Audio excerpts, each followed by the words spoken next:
Hello everyone, this is Natnarf signing back in, and welcome back to Please Let This Be the last video of 999.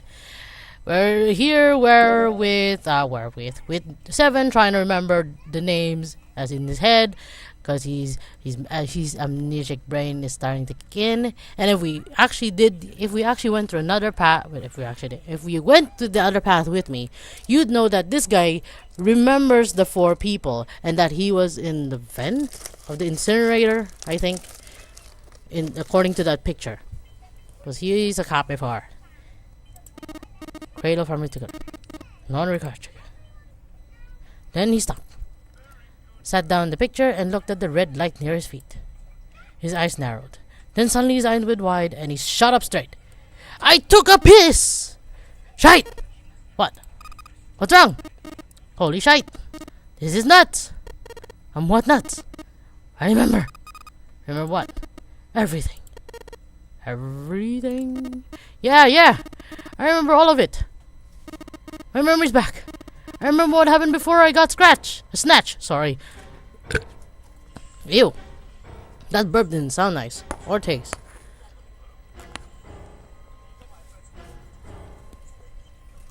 Seven's voice was filled with excitement.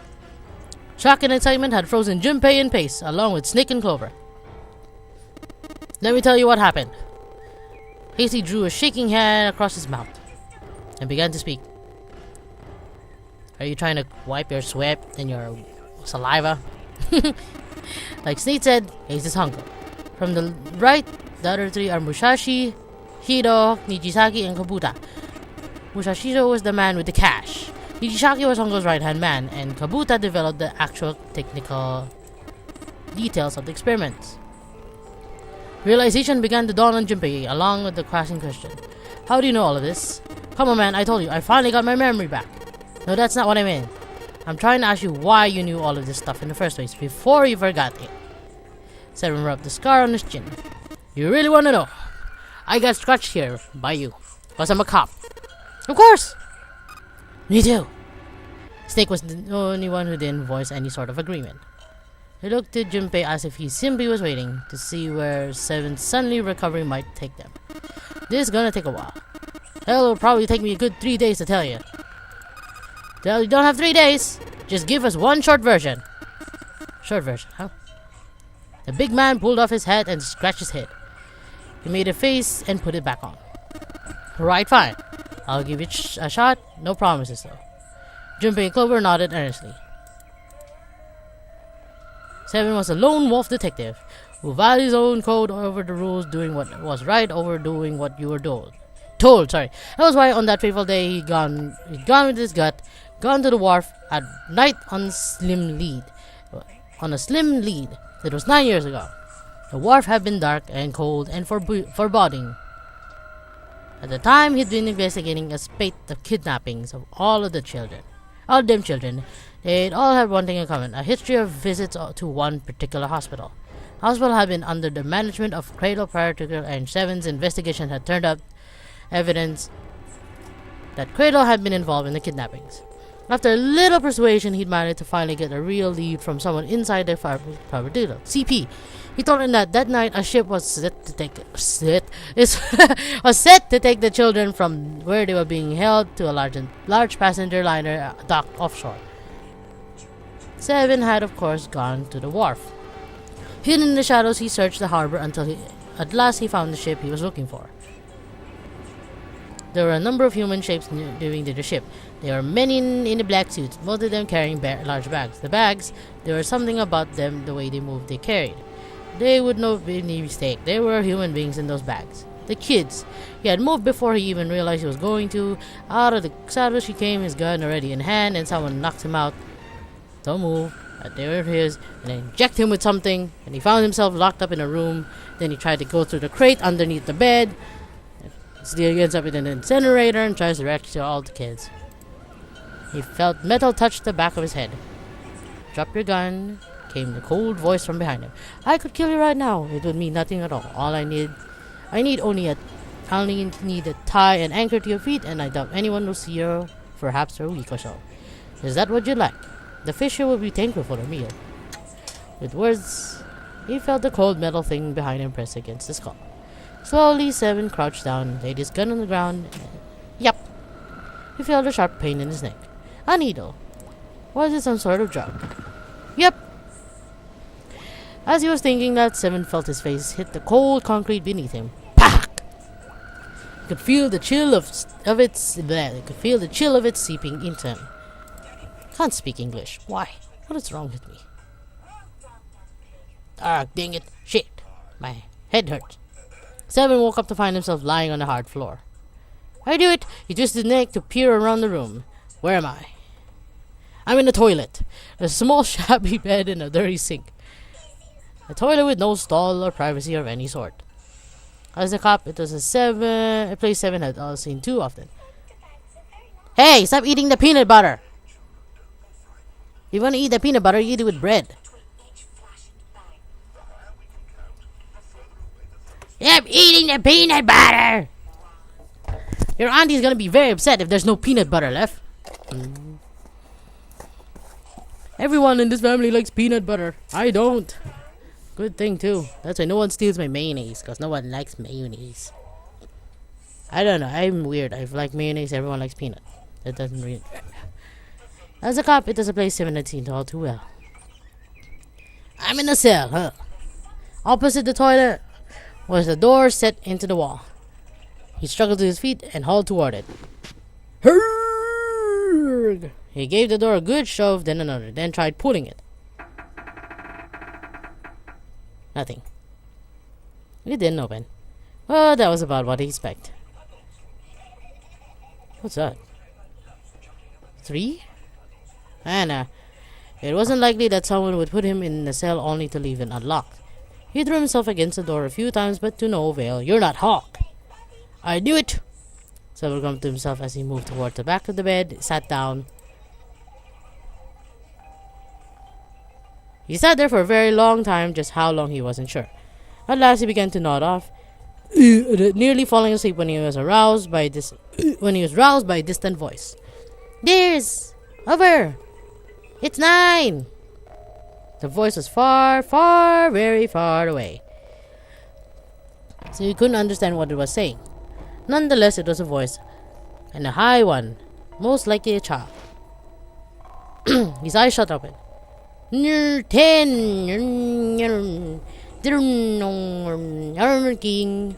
As he listened, he could pick out several different distant voices. There were at least 5 or 6, probably more. Where? Burr? Burr? Burr? Burr, burr, burr, burr, burr. Wait. Burr, burr, burr, burr, burr. Burr, burr, burr, burr, burr. Burr, burr, burr, burr. Burr, burr, burr, burr. Burr, burr, burr. Here. Burr, burr, burr.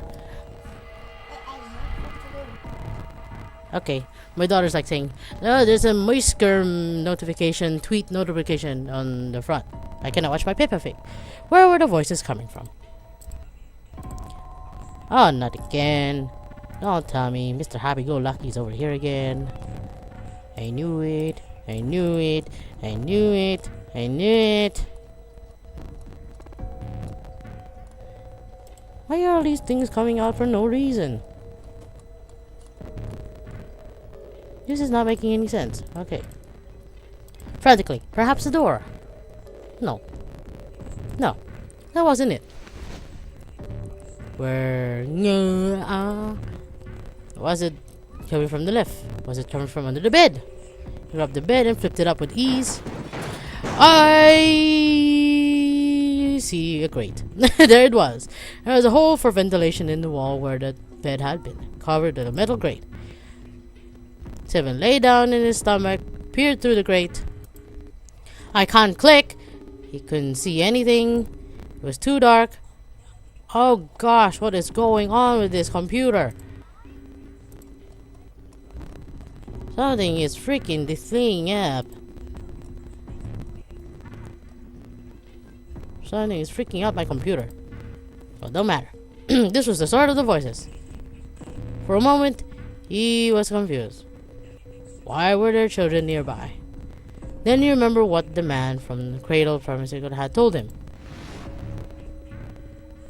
how a ship would take the kidnapped children from the wharf to a waiting passenger liner out in the ocean.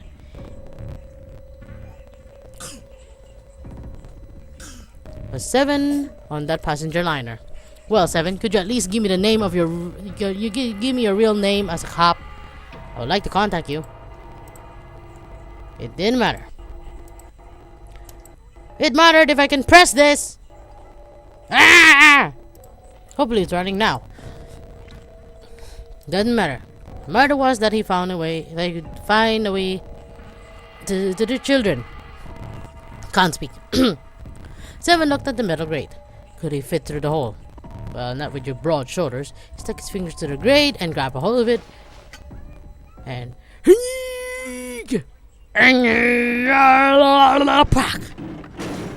great.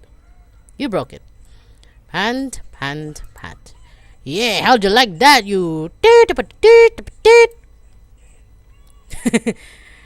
Dark Square sat open before him, wiped the sweat from his forehead, and crawled inside. Well, you sweat a lot, dude. First section of the duck was small. It do little than wriggle along in his belly. After a time, however, it got larger, and even someone as large as 7 was able to crawl along on his hands and knees.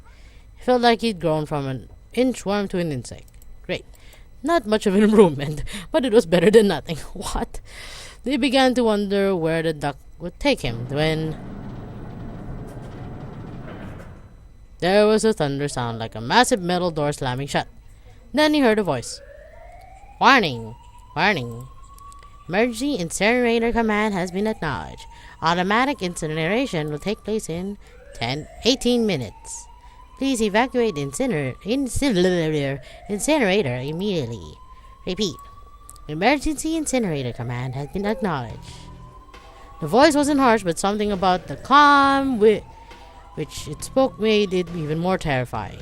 Well, it's an incinerator. What are you throwing? 7 wasn't sure what it meant, but incinerator certainly didn't sound good. Then, almost as if to confirm his suspicions, he heard a chorus of young voices. You! Help me! Many of the voices were simply screaming in terror, mixing with one another to create a single horrifying howl. Yeah! What the hell are we gonna do? He began to crawl along the duct as fast as his legs. I'm imagining him like a Flappy Bird right now. I mean, flap, flap, flap, flap. Could carry him. No, maybe a seal. Dig, dig, dig, dig. The noise he made was tremendous, but he was long past carrying. At least he made a bigger dent now. Moments later, the metal door appeared on the other side of the duct. 7 could hear the screams of the children from the other side of it. That was it. He grabbed hold of the handle and threw the door open. The old metal gave away easily before his onslaught.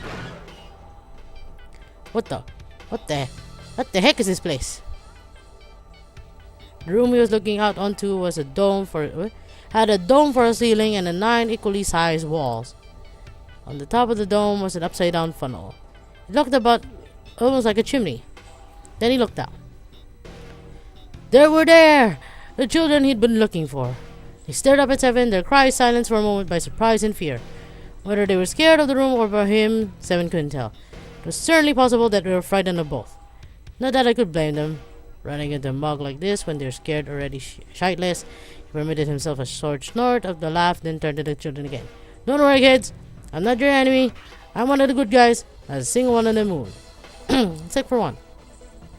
He was a boy slightly older than the others, in a private school uniform. Who the heck are you? As he spoke, he took a tentative step forward and gave 7 a suspicious look. I'm a detective. I'm here to rescue you.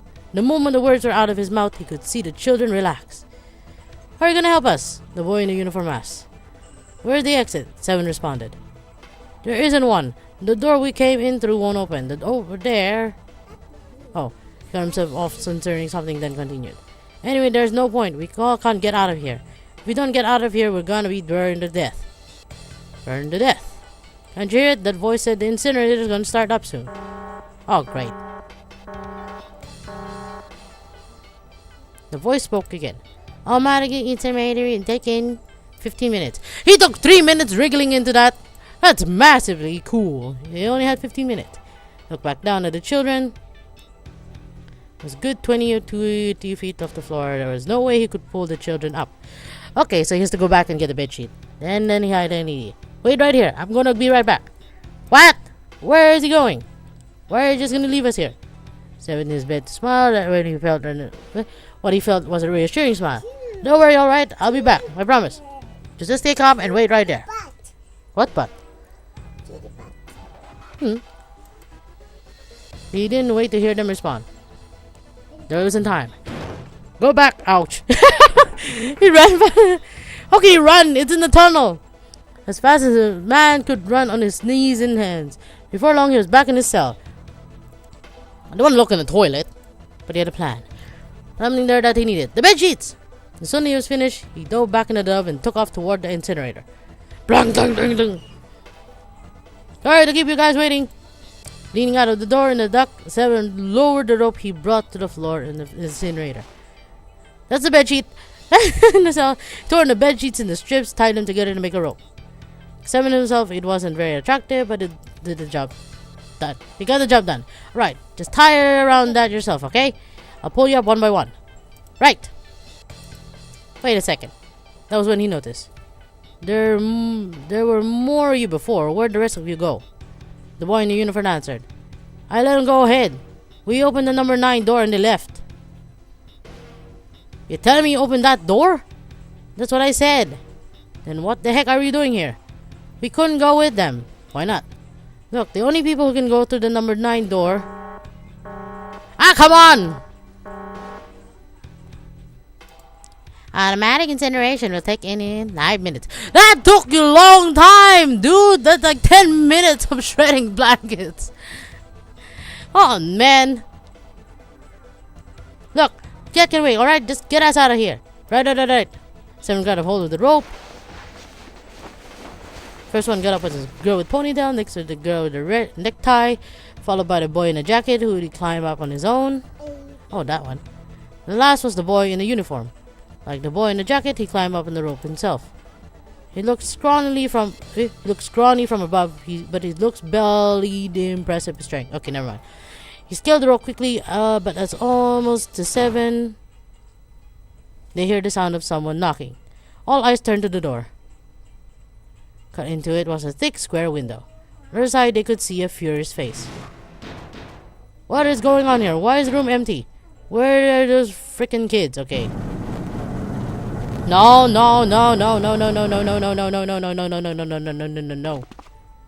The door opened. The man stepped in, looking half mad with fury.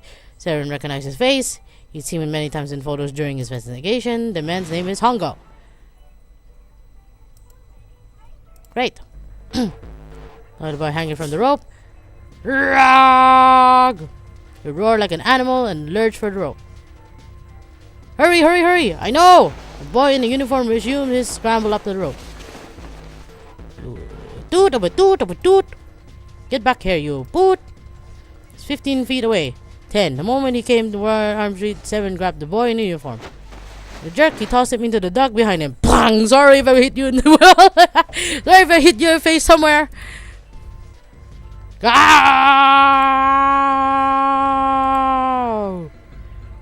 That lost any semblance of control. Great. His face no longer looked human. It was twisted into something terrifying. The visage of a devil, of a ferocious monster. Seven quickly reeled in his rope, leaving furious Hongo on the floor of the room, crawled back into the duct. You frickin' bee, you aren't going to get away with this. How dare you compromise this experiment? What experiment? Great. Automatic incineration will take in 1 minute. Hey, old man, what the heck are you doing? Come on! I don't want to get fried. Seven tossed Hongo a taunting salute. Bye. And pulled the door closed. There's no point in going back to Seven's cell, so they continued down the duct in the other direction. 30 feet or so, another deckmate theirs, heading down. They nodded at one another, then turned and slid down the duct. Hey, there's gonna be bad luck, isn't it? Short time later, they crawled out of the duct to find themselves in a narrow hallway. There was a door on each side of it. One on the left was a normal double door. Oh, great, but the one on the right was a familiar thick metal door with a black and yellow stripes and the device next to the wall. Was a plate that read Incinerator. Where we were Ah, yeah, Hongo might still be in there. Just shut off though. If he's in there, that's not good. Yeah, go back! Oh no! Ah, he grunted. Fine, the other door. Go in the other door now. Then he's gonna be there, isn't it? Can't run. It's 7 falling close behind him. Then we're dead. On the other side of the door was a large spiral staircase. Run! They didn't need to be told twice. Up and up and up and up and up. Up and away to the beautiful balloon. Never mind. Daughter. Their feet pounded against the steps and their arms churned the air. Round and round and round they went like a human tornado. The stairway kept going. Stairway to heaven. Past a couple of rooms that looked like a dance halls when the boy in the uniform spoke. Are you blind? Wait, are you ano? What are you again? Are you a snake? Han. Something's up. Are you a snake? Yeah. Akane's not catching up to us. Akane. My kid sister. The girl with the red necktie. That's just strange. Seven didn't remember seeing that name in the list of children who'd gone missing. Hey, Akane! He cupped his hands around his mouth and yelled. There was no response. Great! She was taken! She was taken! Maybe it ran on her. Suddenly the boy in the uniform stopped short. Evan stopped too, and that's the boy in the rock. When did we do that? There's a couple of big rooms on the way here. Maybe she took a rest on one of them? No, that's impossible. Sorry, Grandpa. You keep going. Grandpa! I gotta go look for her downstairs. Turn to go. Hey! Wait! Don't call me Grandpa! I said wait! The boy didn't even need to hear him. Frick! Great. There. Not there. Down there. Down! There. This one. Feel this? There. Yeah. Don't move so much. Sorry. The boy in the jacket and the girl with the ponytail. Going after him. You two keep going, alright? You got it? The girl nodded and began to run up the stairs. The boy, however, I'm going with you. Come on! He simply nodded and took down with the stairs, and the boy in the jacket followed. Come on! Don't let so many kids follow me. All the way to the bottom floor, calling for her. Akane, Akane, Akane was nowhere to be found. Gosh, where the heck did she go? The boy in the uniform couldn't hide his frustration. Somebody help me! Oh, girl, sorry. Help me! Somebody help me! That's worse. The boy in the uniform threw open the door and leaped into the hallway and faced the incinerator. Seven and the boy in the jacket followed. Seven couldn't believe what he saw. Great! And she was doing the utmost to force her into the incinerator. Come on. Move! No, I don't want to. Let me go. Please let me go with me. Oh, my voice. No. That's not gonna be nice. She had planted her feet squarely on the floor and was doing her best to get away, but Hongo was much larger than she was, and she wasn't gonna win. Akane! Akane! The boy in the uniform shouted. He roared with anger, charged toward Hongo. You came back! Ah, you're too late, idiot. Hongo lifted Akane bodily from her feet and threw her struggling into the incinerator. Then he shot her, isn't it? Seven and the boy in the uniform could react. Hongo leaped through the door after her. He saw him land inside. Oh, come on. You wanna die with her? You're crazy. And then the door slammed shut. With the finality of the great steel guillotine. Three of them ran to the door. Oh my god, you look weird. You look Hulk. Three of them ran to the door. They pulled and strained, trying to desperate to get it open. Grah! Freak, it's no use. The guy. No, it's not hot anymore. The thing won't move an inch.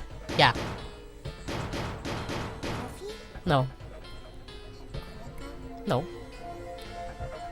No. No. Tea. Excuse me. Put this here. That's fine here. The boy in uniform cried out and began to slam his face against the door. Bang! Bang! Bang! He's sorry. I his face sorry. He hit it with such force, Seven feared his knuckles would shatter in front of him impact. I don't want lemon. Akane, are you okay? Oh my gosh. Help me! Help me! I was muffled by the door, but the sheer tear in it was unmistakable. What should I do? I think I'm trapped in here. Where's Hongo? He went out the other door. What? Warning. Emergency incinerator command has been acknowledged. Automatic incineration will take place in 18. Again with the 18 minutes.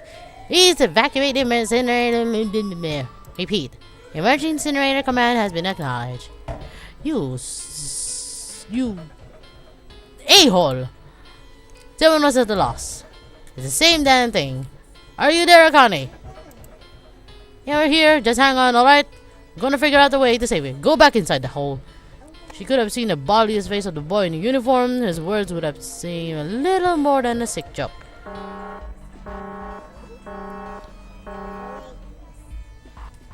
It'll take place in 70 minutes. Go back in the hole! I'm really scared. I don't want to die. Please, I don't want to die. Gonna be alright. What? Give me. It's dirty already. Give me. Oh yeah, I made it dirty, see? I'll figure something out, I promise, okay? You hear me? I promise. They could hear muffled sobs from the other side of the door. Boy in the uniform tightened his fists. His knuckles were bloodless white. Seven could tell that he was holding back tears of his own. Go back in the hole! Oh, great. It was silent. All they could hear was the creaking of the boat as it shifted in the water. They waited and waited, but Seven didn't continue. What happened then? Yet to know. Look to the floor. Put yourself in my shoes. It didn't end good.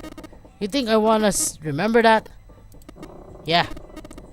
If I known it was going to be like this, I almost wish I hadn't remembered. There's something Junpei had to know. Are you sure? Look, I don't want to ask this either, but there's something I don't get. So if you could just tell me, did that girl Akane really... Yeah, I'm sure. There wasn't anything we could do. After a while, the countdown ended. And we heard something burning. Even after the fire stopped, they couldn't move. Seven and the boy in the jacket simply stood where they were, frozen. The boy in the uniform collapsed, falling to the floor in a jumble of limbs like a puppet whose strings had been cut. A few more minutes passed. The door opened.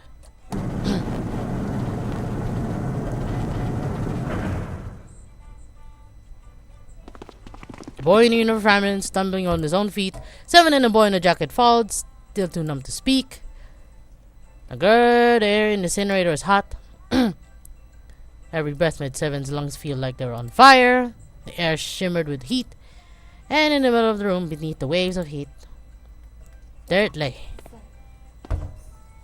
The boy in uniform walked towards it. His legs were shaking violently. Seven couldn't see his face, but his body looked somehow empty. Finally, he reached it. The boy collapsed to his knees.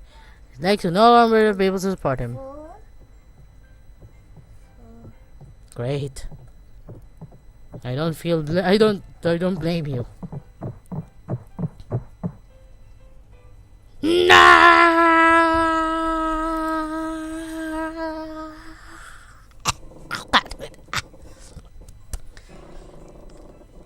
Got a cold lump formed in the pit of his stomach. Feeling of sickening anticipation washed over him. He could feel his body shivering. Cedric did not want to know the answer. He feared he knew already, but he had to ask. He had to know for sure.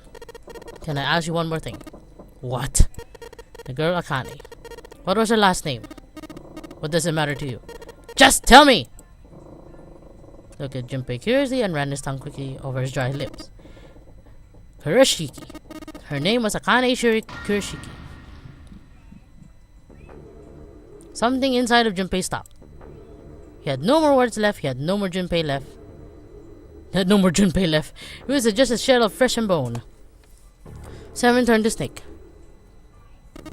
You were there that day, weren't you? The tall kid in the jacket. That was you, wasn't it? Yes, it was. You are correct, detective. Junpei's mind was blank, withdrawn from the world. Somewhere far away, he could hear Seven and Snake talking. Don't misunderstand me. I told you before how Zero threatened me. There was nothing I could do. I couldn't say anything about what happened 9 years ago. So you're saying that you're not working for Zero, right? Of course not! Clover, what about you? Hey, come on! You really think I'm working with Zero? I told you before, you idiot, I was in Nevada in Building Q. I did hear that a detective rescued the kids on the boat, but I didn't know it was you. Surprise seems to be genuine. Seven's regarded Clover for a moment and rubbed his chin softly. Well, I guess I believe you. Clover nodded. Alright, let me ask you another question. He stuck his hand into his pocket and took a few steps. Then he stopped and turned to face them again. Santa's real name is Aoi Kurashiki. He's Akane's brother. You know that. No, I didn't. Did you? Yes, I did know Aoi Kurashiki was her brother. But I didn't know he was Santa, at least not from the beginning. 9 years ago, he was in the middle of the puberty. His voice is entirely different now. I'm ashamed to admit that even my exceptional hearing wasn't able to make that connection. As such, I had no reason to think Santa was Aoi. When did you figure it out?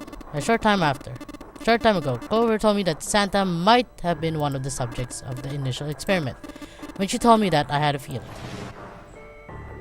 Santa is Aoi, Jun's brother.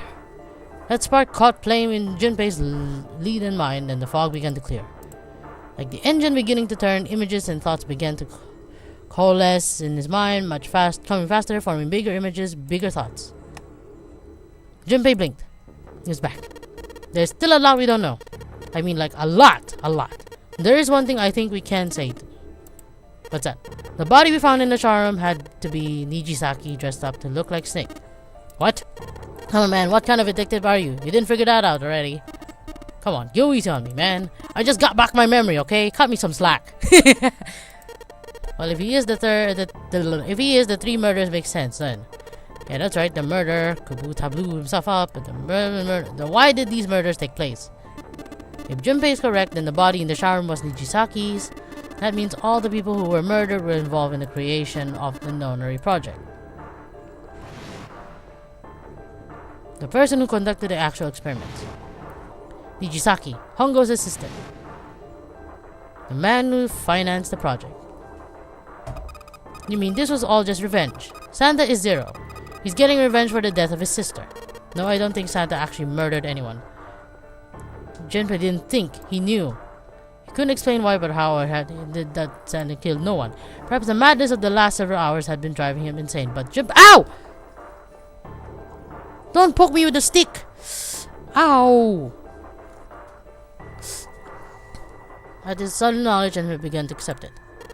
If I'm right, then it's not hard to figure out who the next victim's gonna be. Pretty sure I don't have to tell you. Santa, Clover, Snake all nodded. The next target will be Hongo. And on the Nonary project. In other words, Ace. Silence. Oh no! And then the room shook. Far, far away to heard the sun rush from the water. Whoa, what the heck's going on? It must be the 6 a.m. Our time is up.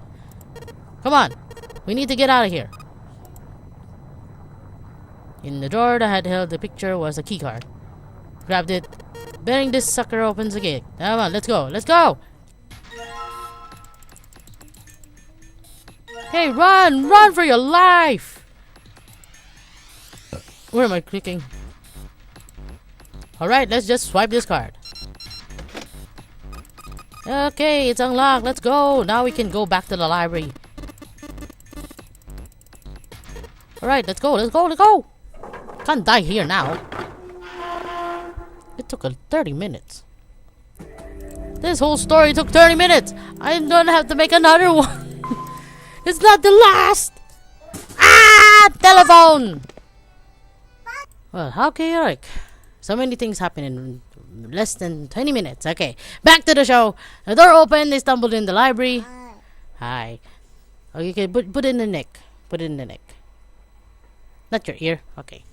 The shaking had stopped, but they knew the danger hadn't passed because the thing's gonna get flooded. Ran across the hallway, straight for the large metal door.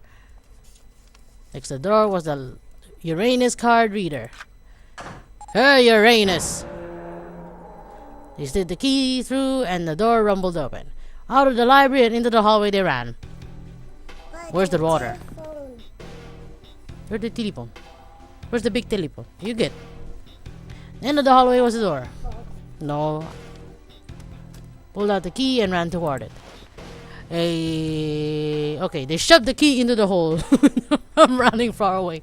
The key he put into the lock, that's the napkin key. You turn it. The lock clicked. As one, they shoved the door open and poured through it. Incinerator. Above it was a metal plaque. It was incinerator. So this is the incinerator. This is the first time I've seen it from this side, but yeah, I think it is. Then there ought to be a lever near the door. Yeah, right here. Ran up to it. Pull that and the door should open. Got it. Smokey pulled the lever. Lever! I don't know how to speak English. Then we find the remains of the Hongo. The motor in the door groaned and it slowly ground open. There's no time to waste. As soon as the door opened far enough, the four of them dashed through. I forgot there was four of them. And suddenly then before them were the four people who they parted from earlier. Ace Lotus stood in front of the door 9. Cern was curled into a ball against the wall of the incinerator, holding his stomach. Then there was June. Slumped against the wall, exhausted. What had happened? Junpei ran towards June. Skid to stop in front of her and knelt down. What's wrong? Are you okay? Her face was pale and her lips was dry. When she spoke, she could barely hear her. Jumpy, you came to get me. Of course I did. I made a promise. So glad you're here. So glad. She moaned the same words over and over. Could feel his heart breaking. What happened here? I'm fine. Just fainted. I wasn't feeling very good. I'm feeling a lot better now. Are you sure? Stop lying. You're the one that died. I just need to rest a little longer. I'm sure I'll be fine. You shouldn't worry about me. She was looking towards Santa. Junpei turned to look as well. Grimace, his face contorted in pain, grabbed Seven by the collar and roared at him. Where is it? Where's the gun? You hide it somewhere? Okay. Despite himself, a grunt of pain escaped his lips as Santa shook him. I don't have it. I got sucker punch and they took our gun. Who took it? Isn't it obvious? Great! Again! Ace. He did indeed take half the revolver. It was pressed against Lotus's temple. Ace had her pinned to him with the other arm, and she was visibly shaking. Her fiery attitude was gone, replaced by fear. She didn't dare speak. There was sweat on her forehead, and when her eyes weren't flicking up to the gun pressed against her, they seemed to desperately want to say something. Just what the heck do you think you're doing, Ace? Or maybe I ought to say, Kentaro Hongo, CEO of CP. Seven's deep baritone rumble shook the walls. Ace, you have me at a disadvantage, and I don't like that. You know me, but I don't know you. Do you have any idea how much I've suffered? Can you even begin to understand the pain? The pain of prosopagnosia, right? Jun's voice was casual. Or at least it was trying to be. Another irritating insect. And how do you know that? Junpei couldn't say. He just knew. Another unexplainable mystery. Because something happened already on the one end and ended up here. No matter. If you don't want to answer, it makes no difference to me. This is a waste of time anyway. It's time for me to go. Oh, that's your problem. Behind Ace, Junpei could see red. It was placed in a small indentation on the wall. Quickly, Ace placed his hand on the scanner. Beep, then forced Lotus's hand onto it as well. Then at least he reached in the pocket, and pulled something out and pressed against the panel. Maybe he thought it's 0. Wait. No, maybe he thought it was a 9. Appeared on the red. The thing he had used for the final verification was a bracelet with the number 9. Yeah. It had belonged to the first man to die. Kubuta. 1 plus 8 plus 9 equals 18. Equals 1 plus 8 equals 9. Believe I won this game. No, it's not, because he's not 9. He smirks, made Junpei's boy blood. I've had quite a time... Excuse me. I've had quite a time playing with you. I must thank Zero, I suppose. Something about the way he spoke. Did Ace not know who Zero was? Flickered towards Santa.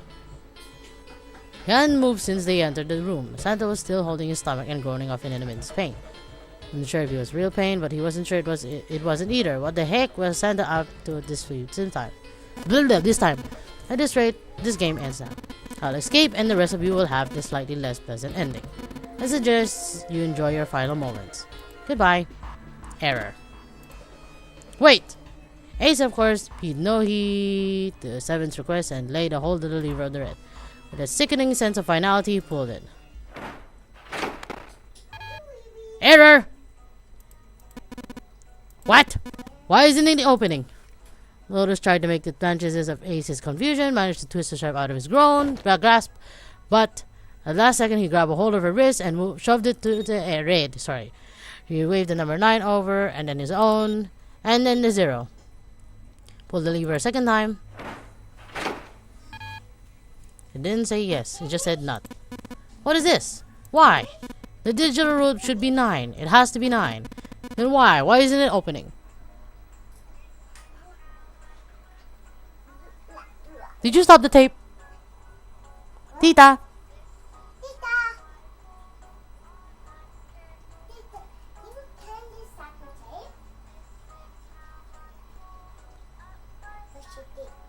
Brush the teeth. Then why isn't it opening? It's error. Ace's fury and confusion had overridden all other thoughts. He had set down the revolver. It was just below the red. 7 chose that moment to act. He moved far faster than the rest of his bulk should have been able to. Stop being so rude! He's just a good cop, okay? And he launched that book straight at Ace. 6. 6. Boom! Oh god, that's a very hard punch to the face. It was over before they knew it. In the blink of an eye, Ace was on the floor, knocked out. He rolled on the side, groaning in pain. Lotus ran straight for Junpei, darted round behind him, stuck out her head, make sure to keep Junpei between herself and Ace. That was close, too close. Thank you, 7. Don't mention it. Doll face. 7 stood over Ace, his breathing slow and heavy. Just one punch ain't enough for these pieces of crap. After what he did 9 years ago, I ought to rip him to pieces. But if a suspect can't talk, they ain't much good. Once he's locked up in a cell, we're gonna have a little chat. You're still a cop? 9 years ago? Ah, then you must be. Yeah, you finally figured it out. Dumbass. Ace planted his hand on the floor and shook his head. Junpei walked towards him. He stopped and looked down at Ace with pity on his face. You killed Kubuta, Nijisaki, and Bushishita, didn't you? Wait, Nijisaki? He peered at Junpei, genuinely confused. Alright, you didn't know yet. Alright, we'll just go through them in order then. Let's start off with Kubuta. You talked to Kubuta and managed to convince him to go into door 5 alone. You killed him without making it look like you killed him. Then, I figured it, you had 4 motives. 1. In another game, the number 9 was dangerous. Whoever had the number 9 bracelet could join whatever team they want. This is exactly what he said a few years ago. I should have just stopped it there, didn't I? You could add 9 to any number and the digital root wouldn't change. 1 plus 0 equals 1. 2 plus 9 equals 0, and so forth. In other words, 9 could do whatever they wanted. Ace had wanted to remove that threat as soon as possible. Ace also wanted to have the number 9 bracelet to himself so he can make use of its power. In fact, he later made use of it in order to murder Nijisaki. 3. Even if his number had been different, Kubuta presented a problem for Ace. Kubuta had known Ace's past. He knew what happened 9 years before. Before he told anyone, Ace had to silence him. 4. But last and perhaps the most disturbing, Ace used Kabuta as a test. He wanted to know how serious the nonary game was. Was it really true life or death, or simply a harmless prank? He convinced Kabuta to break the rules so that he might see what happened. That was why you killed Kabuta, but he was the first. Next was Nijisaki. While everyone was off looking for the missing part of the red, you ran into Nijisaki near the hospital. However, because of your prosopagnosia, you didn't realize he was Nijisaki. Chiefly because when you met him, he was dressed like Snake. That's why you thought Nijisaki was Snake. No, that's not. That was Nijisaki? Why? How did? I'll get to that. Anyway, you thought he was Snake. Snake was one of the kids in your experiment 9 years ago. You remembered him because he was the blind kid, but his presence made you think. Snake was one of my subjects 9 years ago. He probably hates me. But if that's true, why isn't he saying anything? Is he keeping quiet because he can't see? Or perhaps he's working with Zero to get revenge on me. Whatever the reason, anyone who knows my past is a threat. Before he tries anything, I need to get rid of him. That was when you decided you had to kill him. The murder weapon was Kabuta's bracelet. You just waved it over the red. With number 9.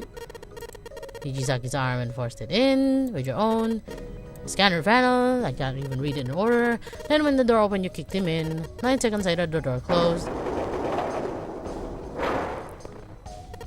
And then 81 seconds passed. The door, poor Nijisaki was dead. By the door. Next to the LLR. Then you mean to say Snake is still alive. Sorry to disappoint you, but I'm as good as new. Thank you for killing the wrong man, but I can't say I like knowing that you wanted me dead. Although, to be honest, even if you hadn't tried to kill me, I would still hate you very much. Heck, well, I wouldn't blame you. His self-derision was frustrating. But Junpei kept his emotions in check and continued. And you still didn't check the other 2 people! Last not the least, let's talk about Mushashido's death. When Clover and I were investigating the chart room, you came over to talk to me. Do you remember what you said? Oh, a pocket watch. May I take a look at it? I handed you a pocket watch and you left the room. Ace had been in charge of the non-recurrent project. He would of course have known the solution to every problem. It followed then that he knew how to get out of the wheelhouse. All Ace had to do was place the pocket in the pocket watch and the indication on the door to unlock it. With the door open, he was able to enter the captain's quarters. Mushishido was there. Next to him was an axe that fairly begged Ace to kill Mushishido with it. Swack! He took the ace and swung it, burying the blade deep into the older man's chest.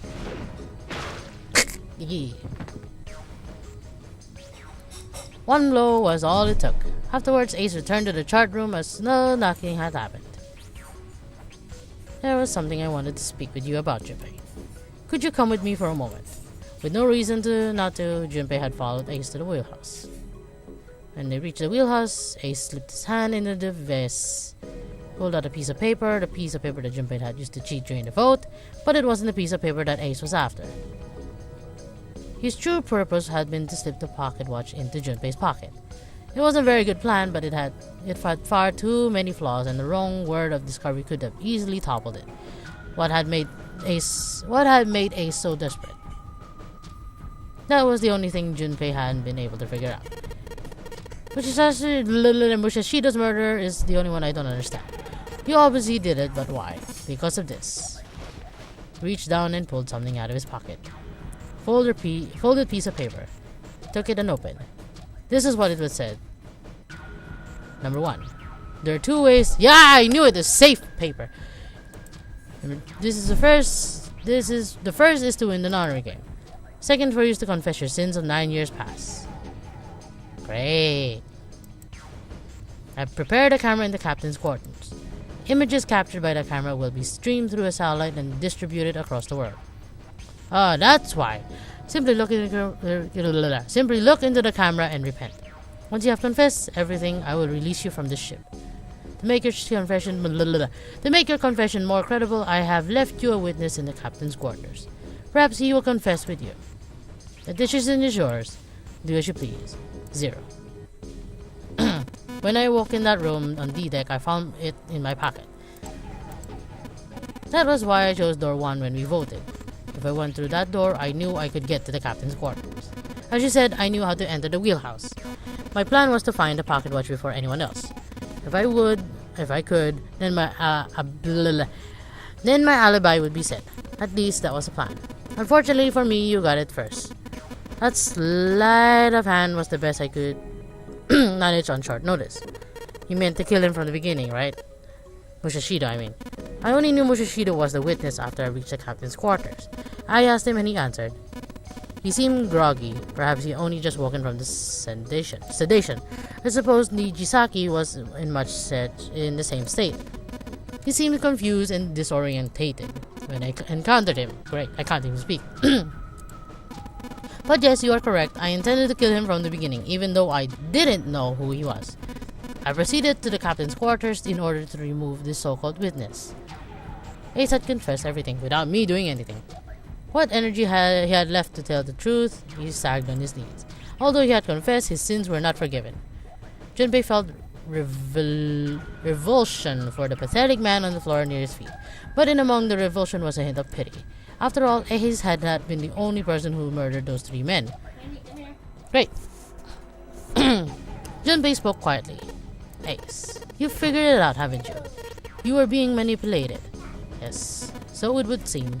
I was little more than a puppet in many ways. Everywhere I went, everything was ready prepared. The Reds in the large hospital room were dismantled. Nijisaki was dressed like Snake. There was an axe in the captain's quarters. Shido was delirious from the anesthetic, so he couldn't fight back. Nijisaki as well. In retrospect, I can't understand how I could have fallen into such a simple trap. I'm quite ashamed of myself. Really. But yes, this was a trap. It was Zero's trap, and I fell for it. Hook, line, and sinker. I did everything he wanted me to do. Yeah. By manipulating Ace, Zero was able to kill 3 people and keep the blood off his own hands. All of this was revenge for what happened 9 years ago. That's why this dishonorary game happened. Am I right, Santa? Is he gone? His leg's still shaky. What the heck are you talking about? I didn't know any. Ain't no point trying to play dumb anymore, Santa. Actually, guess I should call you Aoi Kurashiki, right? Seven's face was sad as he spoke. My memory came back, kid. You're Aoi Kurashiki, no doubt about it. Never thought I'd be back in this room talking to you. But hey, I guess this was all part of your plan, right? After all, the person who had planned the Nori game this time around was Zero. And Zero's you. It looks like you really do have your memories back, huh? How do you make sure that his memories is gone? Smile was sarcastic and something else. Well, I guess there's no point in hiding it then, huh? Yeah, you got me. I'm Aoi Kurashiki. I was one of the kids in the Nori game 9 years ago. I made it out, so did Snake over there. But there's one thing. No, I guess there's 2 things you got wrong. Number 1, I ain't Zero. What? Sure, I was helping Zero out, but I'm really more of an assistant. Like a secretary. But an assistant is only assistant. I didn't come up with all of this. All I did was follow Zero's orders. If you're not Zero, then who is? Calm down there, Junpei. Didn't I say 2 things? You made one more mistake. You just said all of this was revenge for what happened 9 years ago. That's why this Nori game happened. But that's not it. Revenge isn't the only purpose. There's another reason you guys were playing the Nori game. To save someone. Right. You were brought here to help my sister. To save Akane. Akane was shot 9 years ago in this room. I was there, I saw. Suddenly 7 froze. Went as wide as dinner plates and spun around towards Jun. She's not there! Where Jun had been, there was nothing. Where is she? Where's Akane Shiki? 7 began to mum to himself, a strange series of words strung together as if his mind wasn't functioning properly. Face twisted at effort as though he was struggling to something he couldn't see. Grit his teeth and pressed his hands against the side of his head. My head! Feels like it's gonna pop! He groaned and fell to his knees. What the heck is going on? I don't know. I swear, my God, my head, it's about to explode. Oh God, don't explode now. Somewhere far away, they all heard a deep, heavy voice. Sounded tremendous wheels slowly beginning to curve. Oh, you're gonna lock me in, are you? See if the old trance-like state, these words were calm and measured. What was the Nonary project? I'm sure you all know already, but I'll tell you one more time. It was a project designed to test a particular phenomenon. And what was that phenomenon? For two organisms to communicate with one another in the absence of physical contact. Morphogenic field theory. With human beings use these invisible fields to exchange information. That was what this experiment was conducted to determine. There were two separate locations. One was the Gigantic and the other one was a building in Nevada called Building Q. Building Q had been built to replicate exactly the interior of the Gigantic. 9 children trapped in the Building Q were faced with numerous puzzles, copies of identical ones on the Gigantic. They're told to send their answers in a morphic field set and transmit them to their brothers and sisters on the Gigantic. The transmitters were put in Building Q, and receivers were put on the Gigantic. Each sibling pair was supposed to be split up, but there was one mistake. Akane was a transmitter. She should have been in Building Q. However, for some reason, she was placed on the Gigantic with receivers like me. Perhaps she was mistaken for someone who was supposed to be in Group A. Whatever the case, ended up on the Gigantic. I think I told you enough. You get it, don't you? I'm pretty sure you know where this is going, Junpei. Don't play dumb. You know things you shouldn't, things you couldn't. How did you know Ace had prospectnosia? How did you know why Ace wanted to kill Kabuta and how Nijisaki was killed? Were you surprised when you found out Ace was Hongo? And what about the coffin Snake was trapped in? How the heck did you open it? The answer to that is easy. He knew because I knew. Junpei was receiving information that I sent to him through the morphic field set. It's simple, really. How do I know the alternate futures then? Imagine a river that splits into like an upside down Y. The river flows to the top and the bottom. From the top to the bottom from a single stream into two branches. It only flows in one direction, it can never flow backwards. Information is the same way. It moves from the past to the future but never flows backwards. That's why people at the river's source in the past will never know about those streams downstream in the future. Oh God, my lava. But the people downstream will never know about one another either. Information only flows along the path on the river. But I am different. I can manipulate the morphic field set to pluck in knowledge from the future. I know what happens on either fork of the river, even though the people on either fork know nothing about one another. Now, who am I? Great! Who am I?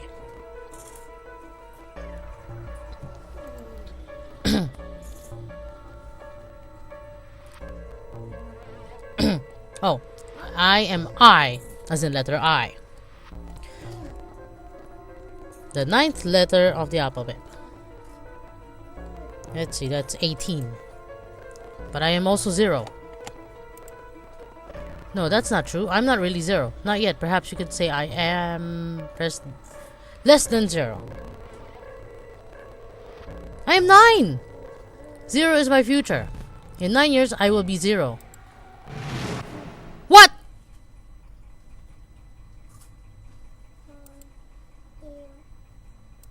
No, June, no, Akane. Where did you go? Voice Clover. Oh. The doors! Santa's got the gun. Oh no, guess he picked it up when we weren't watching. Look like he's turned the tables on Ace, so wonder how he likes having the gun to his head. Great, get up. Sure isn't about to take off the gun for a minute. Now, isn't it? Isn't putting up with any kind of fight. I mean, I don't think I would either, but he's just look trained. Great. I guess he's going for the door, huh? Doesn't need to verify to go through the door, but what's your plan, Santa? Where are you doing? He can't get through the many numbered doors with just 2 people. What the heck is he doing? Didn't I tell you, I'm Santa Claus. It's time for me to go make a wish come true. That's it. That's all he's gonna give us. What the heck does that even mean? Exactly!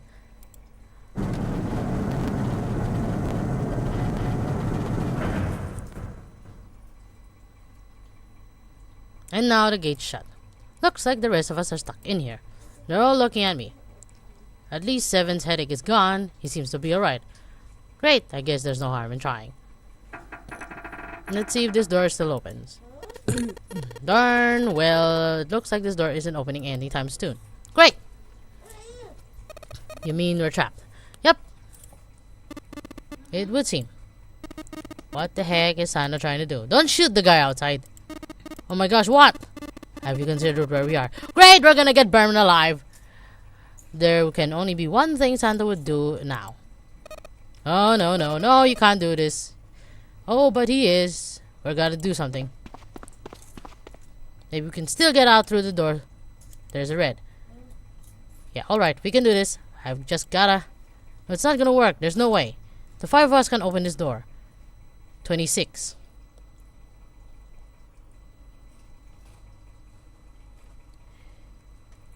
Great. 8. 26.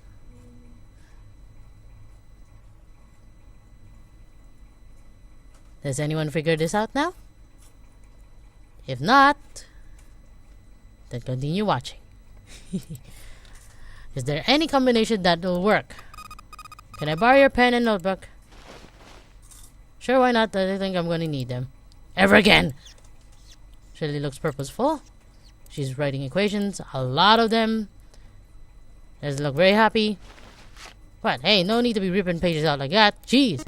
You just said you don't need them! Alright, at least Seven's got it away from me. Now you can take a look at what she's doing. Let me see.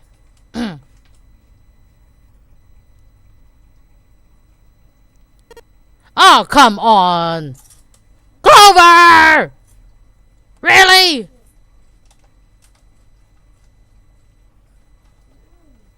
No, we're not gonna get rid of her. We're not gonna get a belly dancing lady. No other way. Looks like she'd figured it out though. Man, this is just too cruel. Very cruel. Come on, you know we can't do that. Oh, don't give me that. I'm sure you'd love to get rid of me. God dang it. Whoa, what the heck did that come from? Looks like she expected that about as much as I did. If you're not... Look, I'd be all bad, alright? For a cop, he doesn't sure have much confidence. Exactly. Yeah. If there weren't...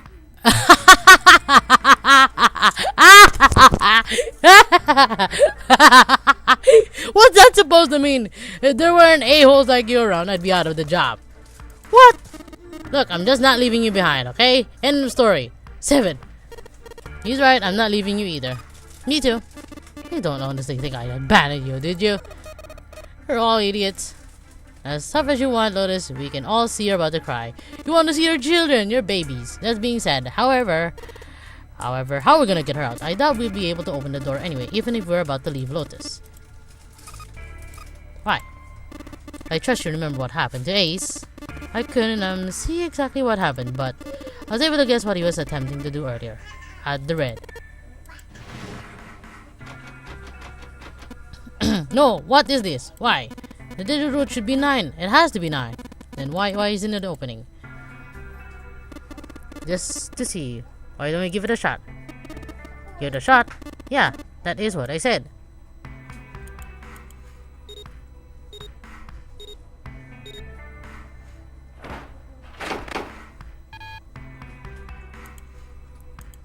It's not.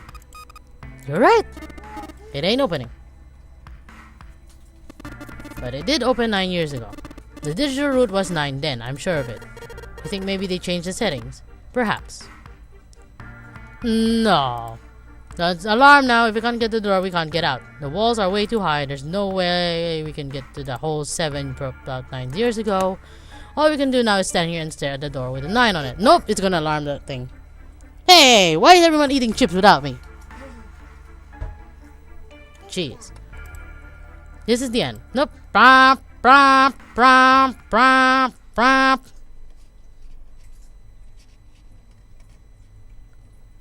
I was watching. I had watched everything that was reflected in his eyes. I was listening. Every sound that vibrated in his hearings, I heard it. Smell, taste, touch. I felt everything he felt. I knew everything about him.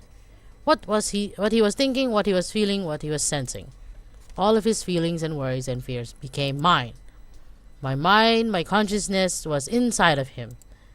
Through the morphic field set, we were resonant, and we were as one. I was him, and at the same time, I was an observer. You know who that is, if you haven't figured it out. It started with a tremendous noise like a clap of thunder.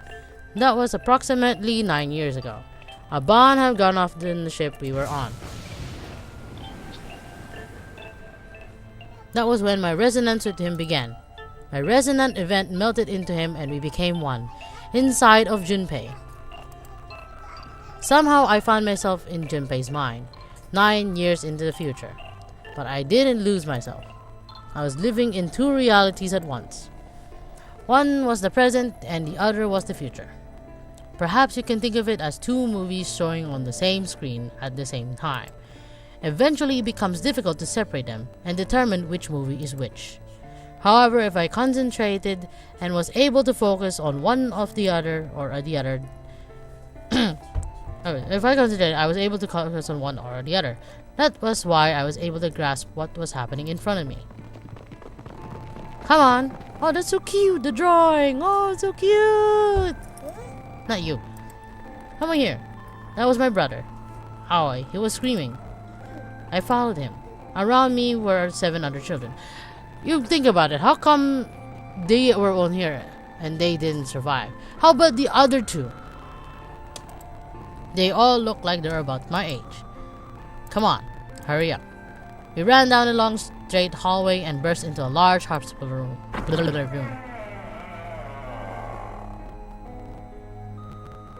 Everyone was arguing. 2 of the boys got in a fist fight. A girl watching them began to cry. I want to go home, she cried. I want to go home. Another girl slapped the crying girl and glared down at her. It had been 2 hours since the notary game began. The notary game began and we were starting to fall apart. But just as all hope seems lost, Light started talking. He was blind. 9 years later, we call him a snake. Hello, everyone. Yes, would you come over here for a moment? He was older than most of us. His voice had authority and dignity. The fights died down and we gathered all around him. I have a little sister. She is very important to me. Right now, she is over in Building Q and is desperately trying to send information over to me. Her name is Clover, and today is her ninth. Her name is currently Clover, and today is her 9th birthday. As he spoke, he pulled something from his pocket. In his hands were 9 4-Clover leaves. I was going to give these to her as a birthday present. Aww! I was outside picking them when I was abducted. I'm sure I've already told you, but I am lying. For a man who can't see, collecting 9 of very specific plant is, well, it is difficult. But my sister means a great deal to me, and I hope that these would show her how much I care for her. Since it's her 9th birthday, I thought 4-leaf clovers would be appropriate. Every one of you has a brother or sister in Building Q with Clover. For their sake, we have to survive, we have to get off the ship. Do you understand? If we're going to do that, there are 3 things you have to remember. Oh, we did it 30 minutes less. If you remembered in the beginning, we went around searching for 1 hour, then 30 minutes later, and that's when we started moving towards the doors 5 and 4. So we're 30 minutes earlier. We're not pig. Why you need a big cup? You have a bote. Don't need the big cup. Don't need the cup. You just need this. A lovely bote. It's called a bote. I mean bottle. Yeah. We need trust and love, and we have to have faith in one another. If we can take all 3 of those to heart, then I promise that good luck will come our way. Did you know that the leaves on the Did you know that the leaves on the four-leaf clover mean faith, trust, love, and luck? The words are the leaves' words. So if you believe what I've told you and you understand, then I want each of you to have one of these. They're a promise between friends. He gave a clover to each of us. I took one too. Yeah, we're Akane right now. Eventually, he was left with only a single four-leaf clover. He had one last thing to say. Now, don't ever forget. So as long as you have that, we will always be connected. You understand? When he finished, the tension of if only a few minutes before was gone. We were calm. After that, we ran around the ship for a while longer and opened several numbered doors until we finally found a door with the number 9 on it. In fact, there were 2 doors with 9 on them, and we found them in the chapel. We split into 2 groups and walked through the doors. It was possible to go in 2 groups.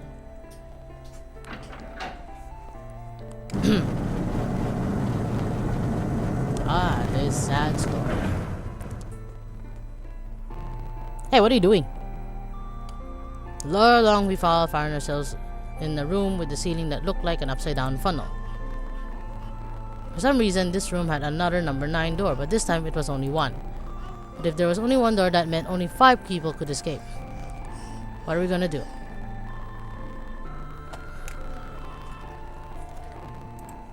There aren't any other doors. Couldn't you guys go to twice? We began to panic. Then, as if nothing had gone bad enough already.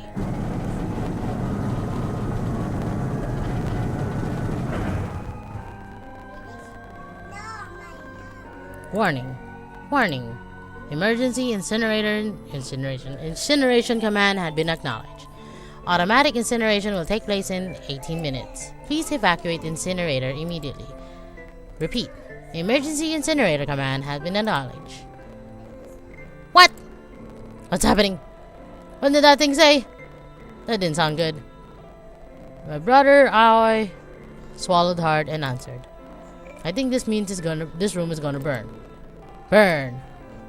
A plaque on the door says incinerator, and that voice said that the incineration is about to start and the incineration means it's to burn.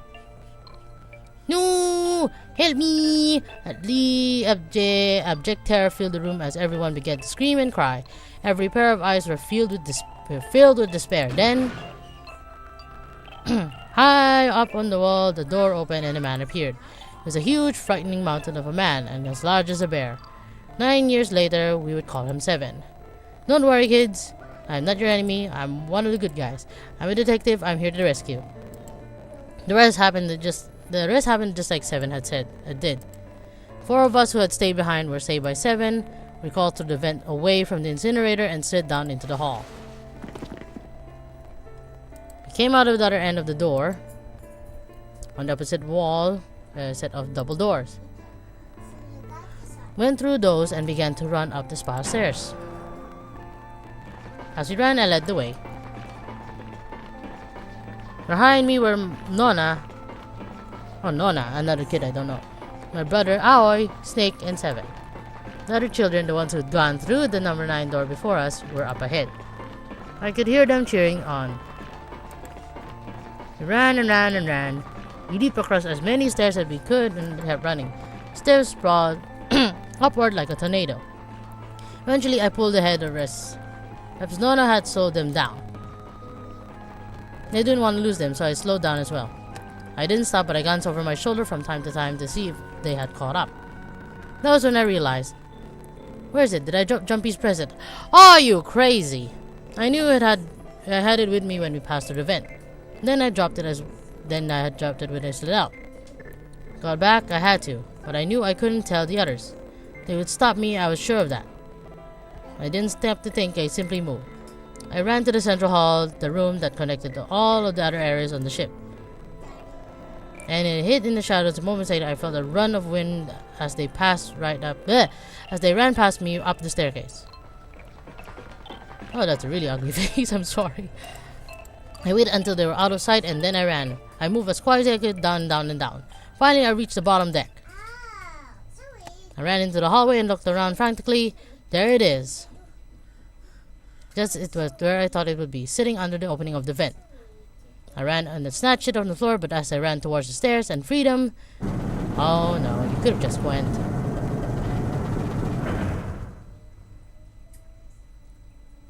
The door to the incinerator opened and a man stepped out. It was Hongo. 9 years later, we will call him Ace. How wonderful to see you decided to come back. His smile made my blood run cold. Looked mechanical, as if someone had simply pulled up the corners of his mouth. Great, come with me. We must continue the experiment. I shook my head, eyes wide. Slowly, I began to walk backwards. 1 step, 2 steps, 3 steps. Then I spun around and broke into a run. I felt Hongo's hand close over my left wrist. Come with me. There was an edge of insanity to his voice now. I pulled as hard as I could. No, I don't want to. Let me go. Please let me go. Shook my body and flailed my arms, trying desperately to get Hongo to go me. I was still an only child. I was no match for a man like Hongo. Stop struggling. Do as I tell you to. And he heaved on my arm, trying to pull me into the incinerator. I screamed and screamed, help me, somebody help me. Then suddenly, Akane! The door turned to the stairs. The door to the flew open, and my brother Aoi burst out of it. Behind him, 7 is state. Akane! He cried my name again and leaped towards Hongo. You came back, I cried out. You're too late, idiot. Hongo threw his full weight against my arm, pulling us both in the incinerator. Ah! The force of it threw me onto the floor, scrambled to my feet, and looked towards the open 9 door. Hongo stood between me and it, but it shut. But behind him, I could see my brother, his fists clenched. But those fists never reached Hongo, as the door slammed. Great! Nice! With a cold, heartless screech of metal on metal, the door slammed shut. Hongo glanced at me mechanically, his face registering that there was an object there, but nothing anything he would consider a human being. Being! Then he turned away and walked to the red that sat next to the door. He reached into his pocket and removed 2 bracelets. Waved them both over the scanner panel.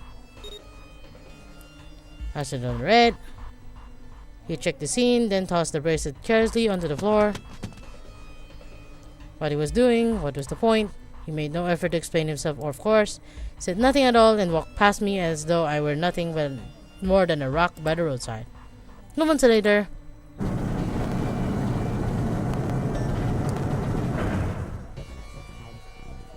the double doors slid shut as well. Faintly, I could hear someone pounding on the door behind me. I turned around and ran toward the door with the 9. Kane, are you okay? I could hear a voice from the other side of the door. Worried, frightened voice. Help me! My throat was already raw, but I screamed as loud as I could. Again with this. I knew it! Just when the exciting part is coming already. Cinema Plus, you really are bad luck. Plug in as well, right? I knew it, you're bad luck. I knew it. These things are bad luck to a computer. And to me. My voice echoed lonely around the empty room. Sorry, almost clicked that. Oh no, not again. Not again. What are you doing? Computer? Don't do this to me now. What should I do? I think I'm trapped in here. Where's Hongo? He went out the other door. Then it started again. Warning. Emergency incineration has been acknowledged. Automatic incineration will take place in 18 minutes. Please evacuate the incinerator immediately. Well, at least this time he didn't lessen the incineration minutes. Holy shite. Man, I knew what was gonna come to say. But that was one hell creepy of a voice. I knew it. Starting. Santa started the incinerator. Frick. Man, I never thought I'd hear that damn voice again after 9 years. What the heck? What are you guys about? It's 9 years and 9 years that. It's 9 years something. Then you're talking about something of the freaking experiment. What in God's name are you talking about? You aren't making any sense. I'm sorry, Lotus, but we really don't have time to explain it right now. I promise I'll tell you everything once we get out of here. But, yeah, sorry. Only your kids understand. Incineration will take place in 70 minutes. You know what that means, right? Incinerate means burn.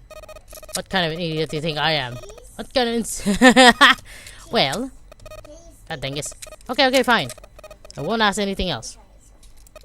Talk about whatever you want. But you have to do something for me. 7, figure this out. What? Why me? Just shut it and stop this thing. I'm just a cop! I'm inside! Emergency shut up button. There isn't anything like that. How the heck do you know? Because I looked for it 9 years ago. Yeah, Lotus isn't happy about that. Can't really blame her. Wait. The floor is moving.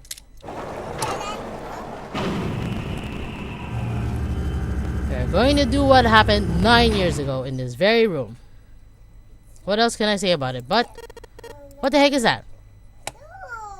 What else could I say but what is that? Open the floor opened and a machine rose up out of it. And it looked like a computer. At least it kind of did. There's a monitor, a keyboard, and a cross-shaped device of some kind.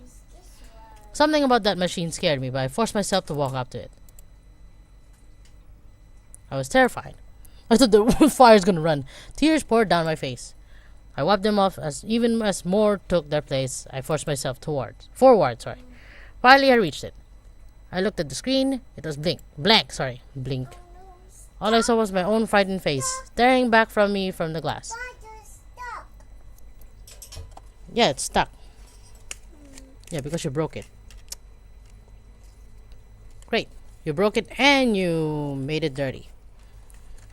All I could see was the screen of the reflection of my own face. I'm looking kind of freaked out. Can you not see a Kani in it? Did you not see a Kani in it? Not you, I'm at the TV. Oh gosh, how did you do this? My daughter broke something. Hold on a moment. Okay, my daughter broke that drawing board thing where you have to put a magnetic pen over and then some weird magnetic ashes or thing mixed into a picture or something. I'm not sure what you call that. I'm looking kind of freaked out. I know I'm sweating like crazy, but seeing it kind of drives me home. Okay, Junpei, just calm down, alright? Everything's gonna be okay. Gah! Junpei's okay. Everything's gonna be okay. Gah! Everything's gonna be okay. Gah! Everything's gonna be okay. Gah, gah, gah! Everything's gonna be super okay. Grah! I'm sorry. Man, I wish that thing would just shush. Automatic incineration will take place in 15 minutes. Alright, back to this thing. If it's only showing up now, then it's gotta be important. Or what the heck am I supposed to do with it? Hey, move. Ah, hey, we're all tense. We're all tense, hey. That doesn't mean you get to shove people around. Alright, it's turned on. There's nothing on the screen, though. This is bad. This is really bad. If there's nothing on it, how are you supposed to move anything with it? Sure, just push buttons. I'm sure that'll... Oh, at least that it's on now. What's on the screen though? What is this? What the heck? Looks like some sort of puzzle. Sudoku! That's got a bunch of numbers scattered on the grid, 9 by 9. The numbers range from 1 to 9. You think that if we solve this puzzle, the incinerator will stop? Yeah, we can hope, right? Yep, alright, a puzzle. How do you work? Oh man, I got them boys again. Automatic incineration will take in 13 minutes. Oh, I got 30 minutes. Can we really do this? My heart feels like it's gonna pop. My heart was about to explode. I stared at the puzzle on the screen. Sure, I had to solve it somehow, but I had no idea how. Actually, the Junpei had been gone for a while. Mine was gone. I couldn't get any more information from him. How do you know that? Felt the seconds tick by as I stared at the screen, completely lost. My cheeks felt as hot as tears poured over them. Then I heard a voice. Hey, what are you doing? It was muffled. I turned around. Pressed against the window, the entry door was a frightened, evil face. Oh god. Kongo, how long had he been watching me? Oh, I don't know what to do. He was yelling, but his voice was still muffled. It's simple really, but I suppose I might as well tell you. Just solve the puzzle in that machine. Ah. His laughter was muffled by the door, but it still tore my heart as the claws of a vicious monster. Bit my lip and glared at Hongo, struggling to hold back the hot tears. You're a terrible person. I hate you. Oh my, how could you call a gentleman such myself a terrible person? That's not very nice. Quite fair, I don't use tricks to play dirty. You see, I've even left you a way out. Way out. Didn't you hear me? All you have to do is solve that puzzle. Do that and you can stop the incinerator. What's the point of stopping it? You'll only capture me and make me do all this again. I'm not going to listen to you. You're just going to throw me back in here. I might as well be dying now. Oh my goodness, haven't you listened to anything I've said? I told you I'm a fair man. If you solve the puzzle, the verification function of the red will in turn activate. If this experiment is to deliver valid results, there must be a chance of success. If you succeed, you will escape. The verification function of the red. Then I remembered. He put 2 asterisks. Wait, I'm 5, so it means... No, she's 5 in here as well. Ow, my eyeballs. No, June 6. Isn't it? 5. Well, let's just say she's 5 because of him also. He's 5 here. So he needs... she needs 3 and 1. Maybe that's 3 and 1 here.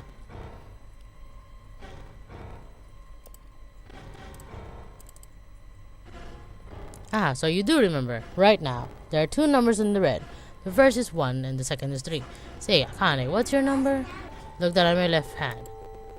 It's a 5. The face on my bracelet showed a 5. I ran to the door with a 9 on it. Grabbed the red and pulled my hand against the scanner panel. Yep, it's not working. You really aren't one for listening, are you? I hear Hongo's muffled voice across from the room. I already told you, didn't I, once? Once you solve the puzzle, the verification function of the red will activate. In other words, if you haven't solved the puzzle, you can't enter your number. What kind of a fool are you? Why are you doing this? You will never understand. You don't know what it's like to spend every day surrounded by monkeys.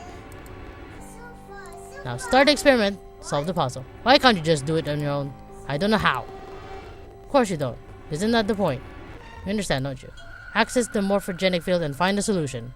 I can't! Then you'll die, you'll burn alive. Ha ha ha, it's gonna be quite hot in there in a few minutes. I can imagine it'll be very painful. Ha ha ha. You crazy bastard. His horrible laugh echoed across the room, and even after his face disappeared from the window, I could hear it. She can't because her brother's in the same ship. 10 minutes. I was crying, great gulping sobs was broken by hiccups that shook my body. I was terrified. I could feel my fear pressing down on me like tremendous weight. Somehow I forced my shaking legs to carry myself back to the device. I stared at the empty monitor. I can't. I just can't. There's no way. I can't figure this out. What was I gonna do? I didn't know. I didn't even know where to start. Fear scattered my thoughts, and all I could do was think of how I was gonna die. My palms were sweating and my blood was boiling in my veins. It was hot. So hot. I couldn't breathe. I felt dizzy. My heart roared in my chest as if it would pound itself into pieces.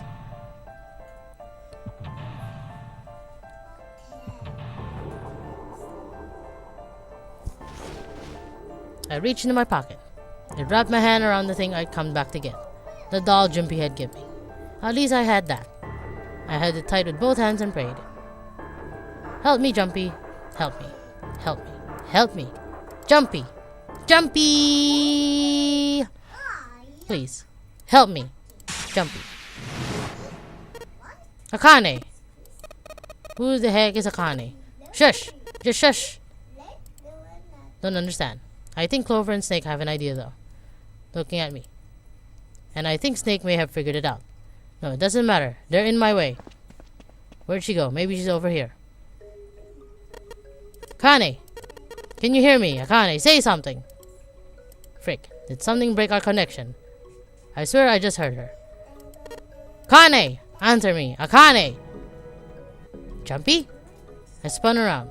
I heard a voice. His voice! I looked around. He wasn't in the room, of course. But I heard it so clearly. Like he was right there. Jumpy! I screamed as loud as I could. Immediately I heard him call back. Kane! Jumpy! That's heard. She's there.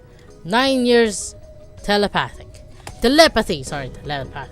And that means, Kane, are you in the incinerator right now? Yes, I am. How did you know? Now I understand why I sent that meant. Alright, there's only one way to help her. You were brought here to help my sister. To save Akane. I think I get it now. Automatic incineration will take place in 7 minutes. Oh, come on! Jumpy, we don't have time. As quickly as I could, I told him that I had to solve the puzzle in order to stop the incinerator. Got it. And I get everything now. And I get it. And at last, I finally understand what all of this meant. I know why the Narni game was held today. I know why we were kidnapped and brought here. It was all for this moment. All of this was planned out to lead this one moment. Oh my gosh. This is insane. I can't believe it, but there's only one possible answer. June is, Zero is, Akane Kurosaki. She recreated the history of the future that she had a glimpse of 9 years ago. She tried to save herself that way 9 years ago. No, she's trying to save herself right now. The question is, how did she get out of there? You cannot possibly do that. That means that there's only one thing for me to do. Even if this all is some sort of insane plan, I will save her. I will save Akane Kuroshi. I must save her no matter what. But you still cannot explain how come she's disappeared in the room. The present. In the present 9 years. Automatic incineration will take place in 6 minutes. Jumpy. Yeah, I know. Just hang on, alright? I promise I'll get you out of there. I'm not gonna let you die. I promise. So don't worry, alright? Just give me a few minutes. Okay? Okay. My voice shook as I answered. It was hot in the room. It felt like my heart was on fire. 6 minutes or not, my heart burned my feelings for him. Alright, time to get to work, Junpei. Is Snake talking to them about something? Whatever, it doesn't matter. Get out of my way. Hey, what are you doing? Just trust me, okay? Sorry, Lotus, I didn't mean to snap, but there's a lot more at stake here than your pride. I apologize later, alright? Great, now let's have a look at this thing. We've got numbers all over this grid. Now, if I'm looking at this right, I'm going to need to fill in all the empty squares with other numbers from 1 to 9. Sudoku! But I can't use the same 2 numbers in any horizontal or vertical row. The same as goes for the 3x3 square with the thick lines around them. That means I need to put in different numbers in the horizontal and vertical rows, as well as 3x3 space. I think that's the rule here. Alright, bring it on! I'm gonna do this on my own with my own mind. I'm gonna solve this problem. Seek a way out. You mean solve the problem. Oh no, I hate this. Okay, wait. I need to upside down this. There, not again. Here. 8, 8. I knew it. Sudoku practice will help me to this day. The Sudoku training has led me to this day. 8, 8. 8, 8, 8. 8, 8. 8, 8. 8. Oh yeah. 8, 8, 8. 8. All 8's gone. I wish they just discolored this so that I know that all my 8's are gone. 4. 4. No. 2, 2, 2. 2, 2, 2, 2, 2. 2, 2, 2, 2, 2. That's the only 2! Gosh. 1, 1, 1. 9. 1, 8, no, 7. Oh, 7, 7, 7. 7, 7. I know it's not ticking time, but it feels like it is ticking time. I'm sorry. 7, 1, 1, 1, 1, 2, 3, 4. Where's no 4? 1, 2, 3, 4, 5, 6, 6, 6, 6. 1, 9, 8, 7, 6, 5, 4, 3, 2, 1. Okay, nothing. I cannot think. 1, 1, 1. 1, 2. Later, the telephone. Okay, fine. Small telephone. Here, I give you a small bat. No. No. I'm so serious here right now. It's Sudoku crisis. Come on. Here, 1, 2, 3, 4, 5, 6. Oh gosh. 1, 2, 3, 4, 5, 6. I can't count properly. One box solved. Next one. 1, 6, 6. Come on. 1, 2, 3, 4, 9. 9, 9, 9. 9, 9, 9. 9, 9, 9, 9. 1, 2, 3, 4, 1. Oh gosh. 4, 4. I only noticed that now. 4, 1, 5. It's easier this way because when I played it before, it was hard. 1, 2. Oh gosh. 3, 3, 3, 3, 4, 5, 6, 7, 8. 1, 2, 3, 4, 5. Where are you? I only noticed that now. 5. 1, 2, 3, 4, 5, 6, 7. Here, 7. Here is 4. 1, 1, 1. 1, 8, 6. 1, 8, 9, 8, 7, 6. What? Please. You don't have to say please anymore. 5, 4. Is it life at stake? I could save her. Even if it was just a game. Oh no, what did you do? 3, 2, 3. Oh no, what did you do? The Mars. 1, 8. Yeah. 1, 8, 7. 5, 4. Oh my gosh. 2 plus 4. Yeah, that's the answer to the gate. 9, 8, 7, 6, 5. If you haven't noticed by now, this is the answer to the gate. The actual answer to the gate. What? Later.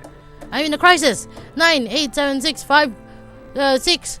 Oh gosh, I can't even count. 1, 2, 3, 4. Hold on. LCD. Turn back.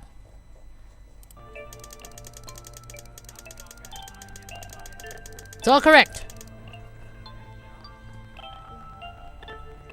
Hi? Yes. Yes. That's it. Akane, did you get it? Yes, I did it. I solved it. Well, I mean, you really solved it for me, but I copied everything you did. Now I just have to press enter. Then what the heck are you doing? Waiting. Push it. I will. I hit the enter key. Emergency shutdown command has been acknowledged. Incineration system has been shut down. Yay! Oh my gosh!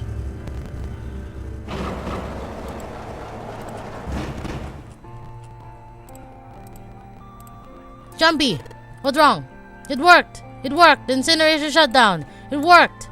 Tears rolled down my face as I cried out to him, but they were different sort of tears. A wonderful feeling of accomplishment and relief flooded my body. At the same time, what strength I had left disappeared, and I collapsed to the floor. For a while, I just lay there laughing and crying and enjoying being alive. Every time I thought about him, I thought my heart would burst. Phew, I can't quite believe I did that, but I am glad, so glad. I feel like my heart's on fire. Oh, come on, press the gosh! No, I don't have time to be thinking about that. I need to tell Akane. Kane, sorry, but things are kind of busy over here. I'm going to have to hang up now. Telephone. That's fine. I wiped the tears from my eyes and nodded vigorously, even though I knew he couldn't see me. Then I looked over at the corner of the floor. There was the 2 bracelets Hongo had left behind. Well, 7 and Lotus don't look particularly happy with me. Not a very nice look to give someone who just saved your life, guys. Junpei, are you okay? Ah, shush. Right, okay, maybe they have a reason to be pissed off. They don't know about it. They didn't press yet. What if I haven't pressed the enter yet? Alright, nothing holding me back now. Here goes. Automatic incineration will take place in 90 seconds. Gosh! Doesn't sound like it's stopping. Why isn't it stopping? Why? Well, you forgot. Maybe I didn't hit the key hard enough. Just in case again, and again, and again, and again. Okay, that's not working either. The alarm is not going off. Ah, what the heck is going on? Did you remember the bottom numbers? Oh, God. Alright, numbers. Alright, perfect, perfect, perfect. Why the frick isn't this working? Incineration will take place in 60 seconds. Wait, of course. That's what these numbers under the puzzle meant. Yeah, 2 plus 4 plus 5 plus 7 plus 8. Snake, Clover, Me, 7, and Lotus. Then, door 9. No, that's not it. That number on the door isn't a 9. It's not even a number. It's hidden, but an exit can be found. Seek a way out. Seek a door that carries a Q. Whoa, hello face. A 9, a Q. Holy shy. Of course. Then we just have to put the right number into the red and... Come on! Automatic incineration will take place in 30 seconds. Run, run, guys! Get to the door! Run! Oh, shite, oh, shite, oh, shite, oh, shite. Don't have much time. Make sure I hope... Man, I should... Hi, Doc. I sure hope they can just trust me on this one or we'll all... Fuck! My daughter's right beside me. Alright, no time to explain. Just go! Quick! Quick, verify your numbers on the red. Verify? Who? What combination? All of us! We all need to verify. Why? You really need to think this is a good time to ask questions? Just do it! Hurry, hurry, hurry, hurry, hurry! Automatic incineration will take place in 10 seconds. 9, 8, come on! 6, 5, 4, 3, 2, 1, come on! Central gate has been opened. The incineration system has been disabled. Oh my gosh! Oh my god. I'll be laughing like that if I was there. Oh, thank God. Hey, freaking Christ. Oh, time to be happy. Time to go. Hurry! We've only got 9 seconds before the door closed to go. Go, go, go. Come on, guys. Move it. Okay, they're all through. Move it, Junpei. Move it!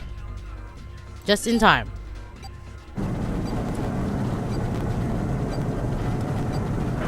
Have you guys remembered why I said you have to write down all the alphabet from A to Z and write the numbers down? Add those equations just now. 2 plus 4. Oh goodness sakes. Can't remember the numbers. Hi, face. Hi. Hi, face. 2 plus 4 plus 5 plus 7 plus 8. If you can understand what that number equation is, and you can match up to the letters, congratulations. No, don't calm down yet. You are not done. You still gotta find the dead.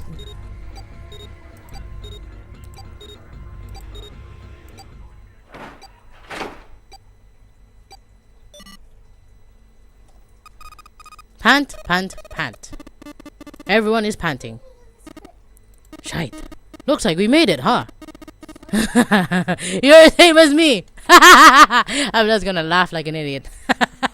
I solved it. I saved her. I did the universe a thing.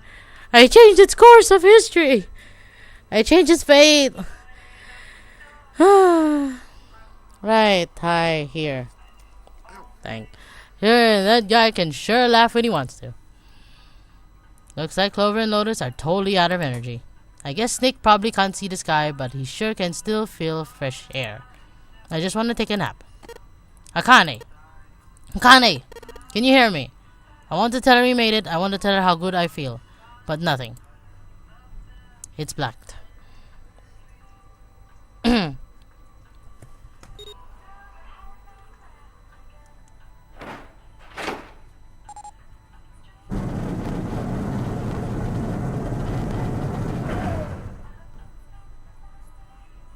The door opened. Standing in front of it was my brother, Akane. Aoi! I cried his name even though my voice was almost gone from screaming and leapt into his arms. Oh, Aoi. Akane! I buried my face in his chest and cried again. Cried and cried and cried. The steady thump of a heart in my ear made me feel like I was alone. I was home. Its beat was almost like a lullaby. I wrapped my arms around him as far as they could and held him as tight as I could. Just to be there felt like a miracle. I hadn't felt the warmth of another human body in what seemed like an eternity. Just wanted to stay there in his arms forever. But I couldn't. The moment I passed through the door, my bracelet had begun the countdown to death. I leaped away from him and looked around. The door had already closed. I spotted the dead only a short distance away. It looked like it took me only a moment to get to it and scan all the bracelets. I left the ones and scan all the rest. I left the ones that Hongo dropped on the scanner panel. That was it.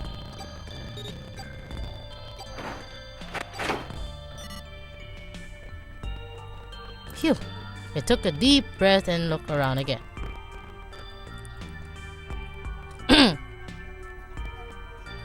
The huge detective who we called 7 and 9 years and Snake, the blind boy, were looking at me. They seemed to have been utterly stunned by my sudden appearance. Their eyes were wide and their mouths had open. Alright, let's get out of here. If we don't book it, we might run into Hongo again, and I was right. This time we got moving. Mention of Hongo seems to jar 7 and Snake out of their surprise, and they nodded. We took off running and up the spiraling stairs to freedom.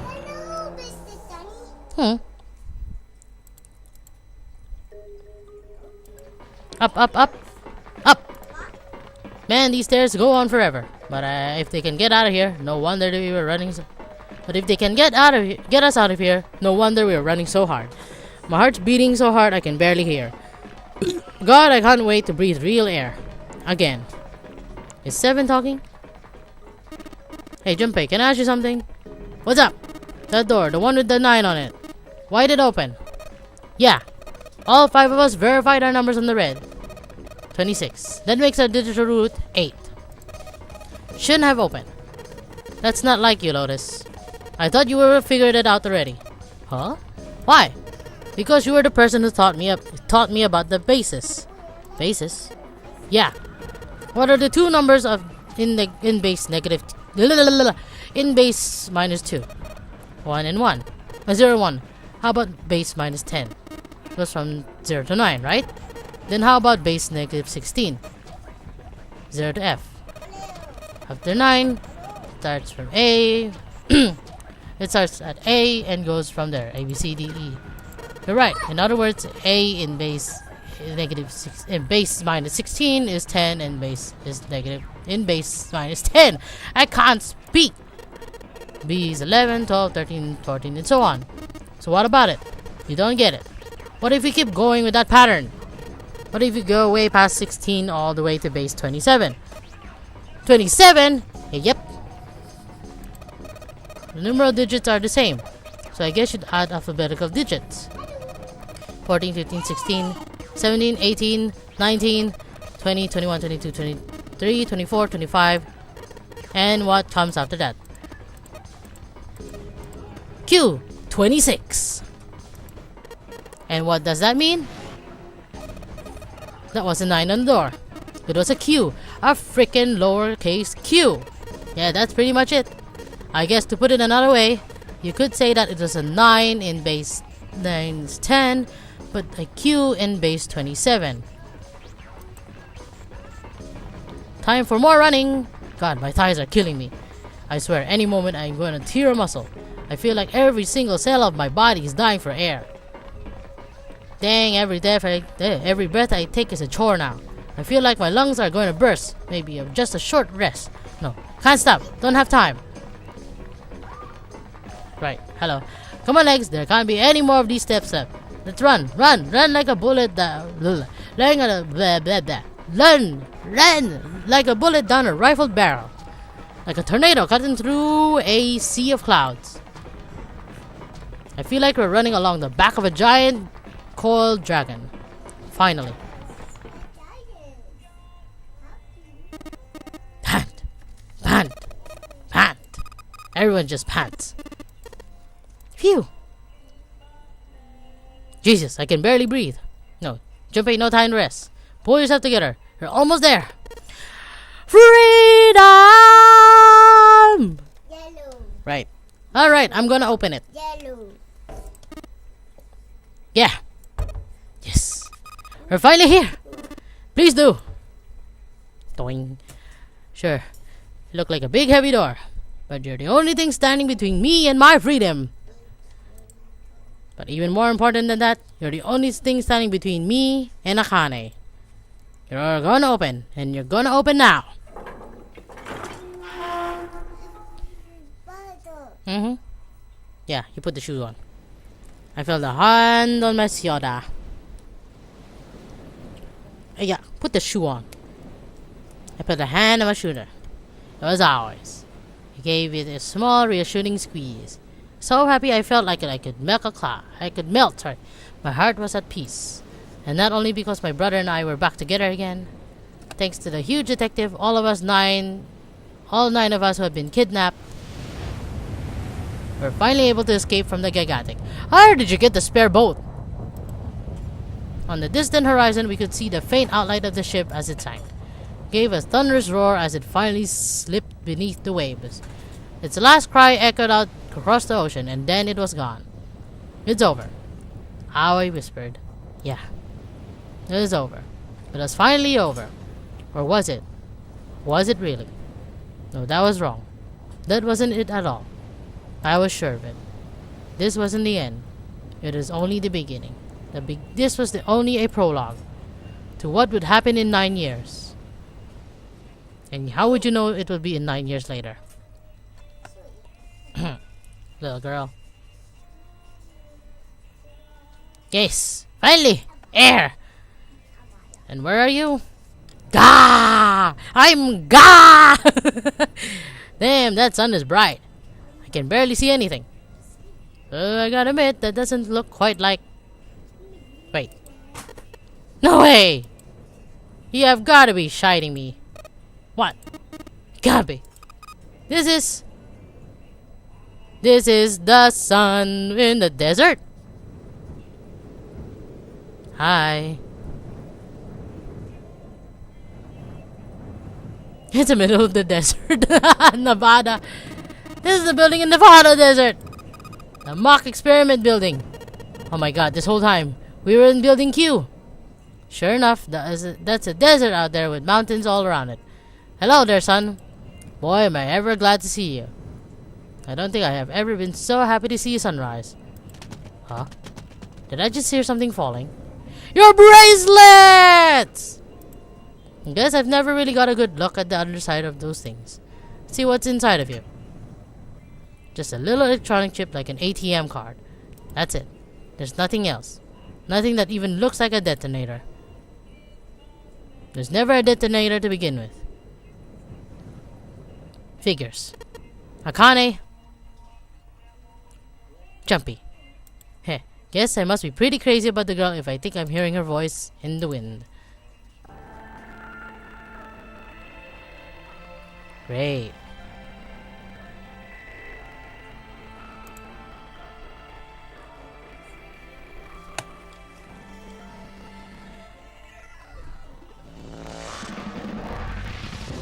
He finally reached that end. This, my friends, my fellow people, my fellow patient people, people with patience. I don't know really what's a great word for that. I don't know, my vocabulary is bad. People with patience, with tolerance, is the main and final and only one true ending. Whew! Did you guys enjoy that? The reason I am playing this game right now The reason I'm playing. I really enjoyed it. I really enjoyed replaying this game. The reason I'm replaying this game was because I miss playing this game. I miss playing all the NDS games that I used to have on the NDS console. The one that's not a current 3DS model. The ones where you can just download the game as a ROM into your SD card and slap it into your 3DS card. I know it sounds wrong, but that's really the thing is here. That's really the case here in Hong Kong. Are we finally going to see the last ending scene? I think so. I'll continue my reasons later. There's a scene here. Are you okay? Oh, come on, that's nothing. Really? Yeah. You didn't look okay. Wait, what the heck? I knew it. It's doing it again.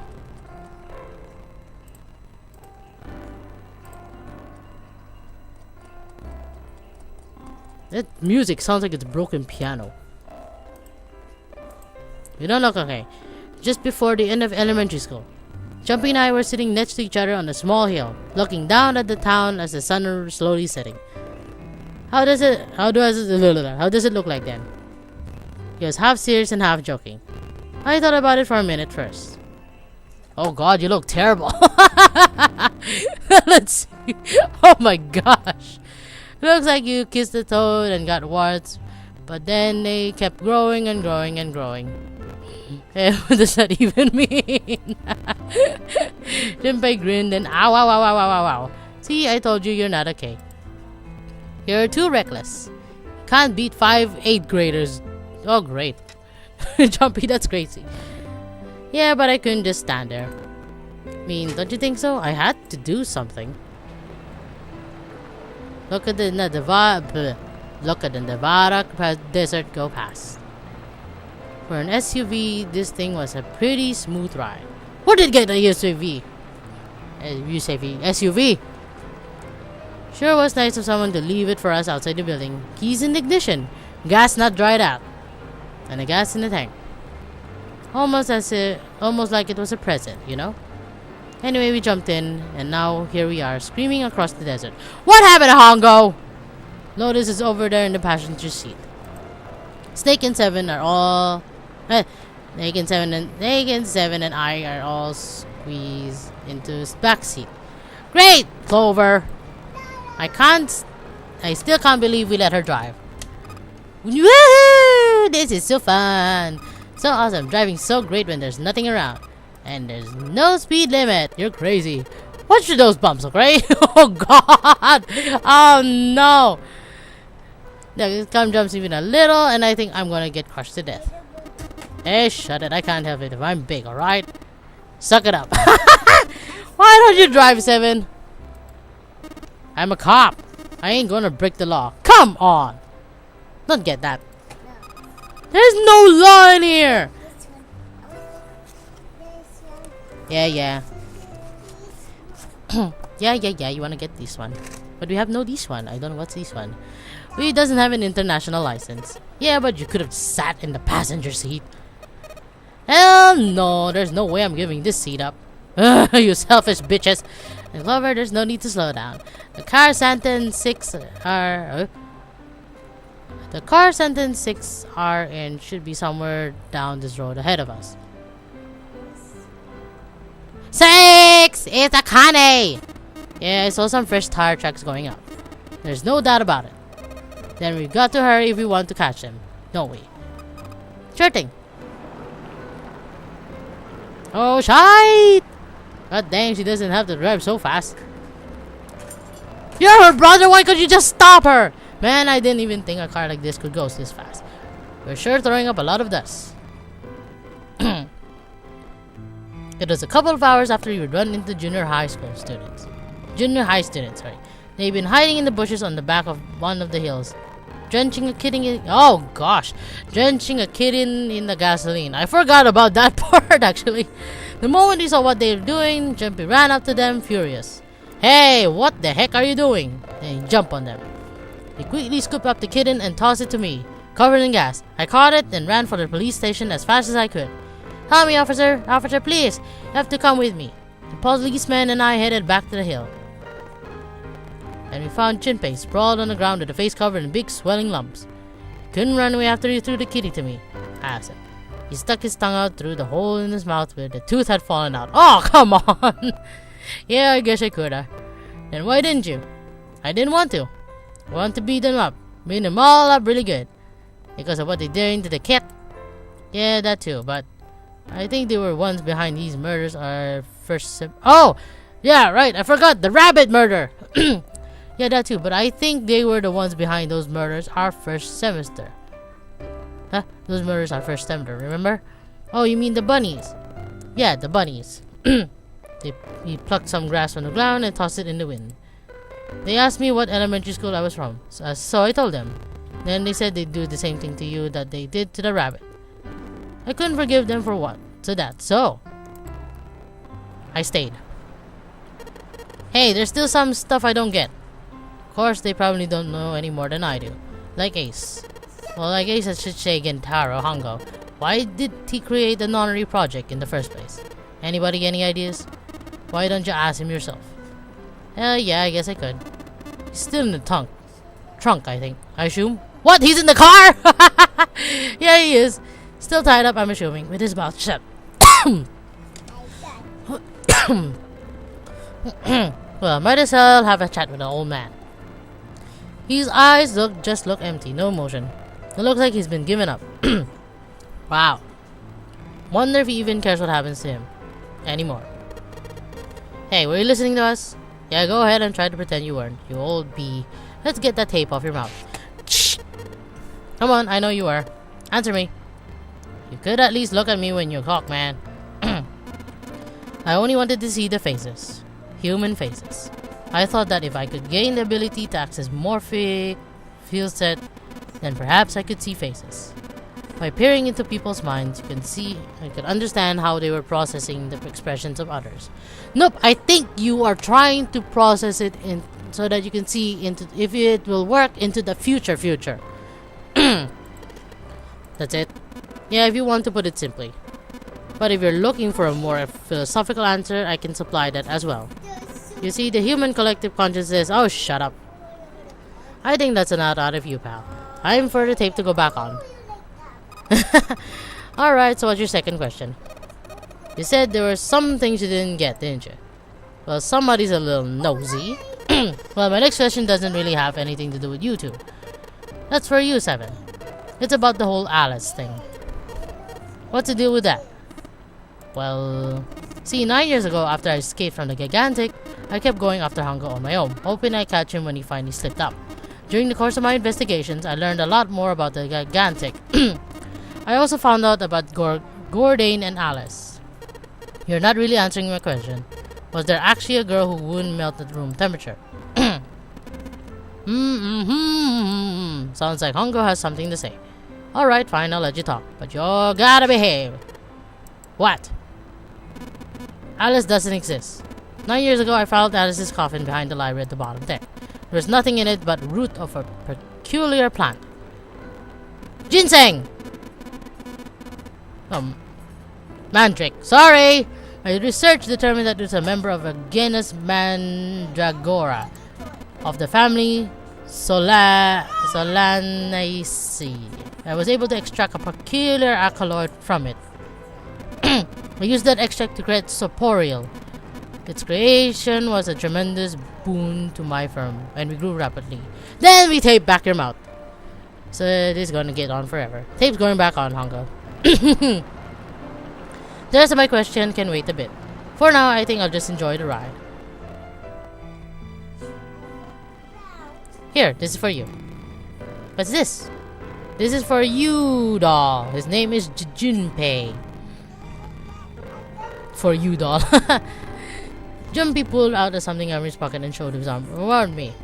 In his hand was a doll made of small yarn enough to fit in his palm. What are you doing? Toying.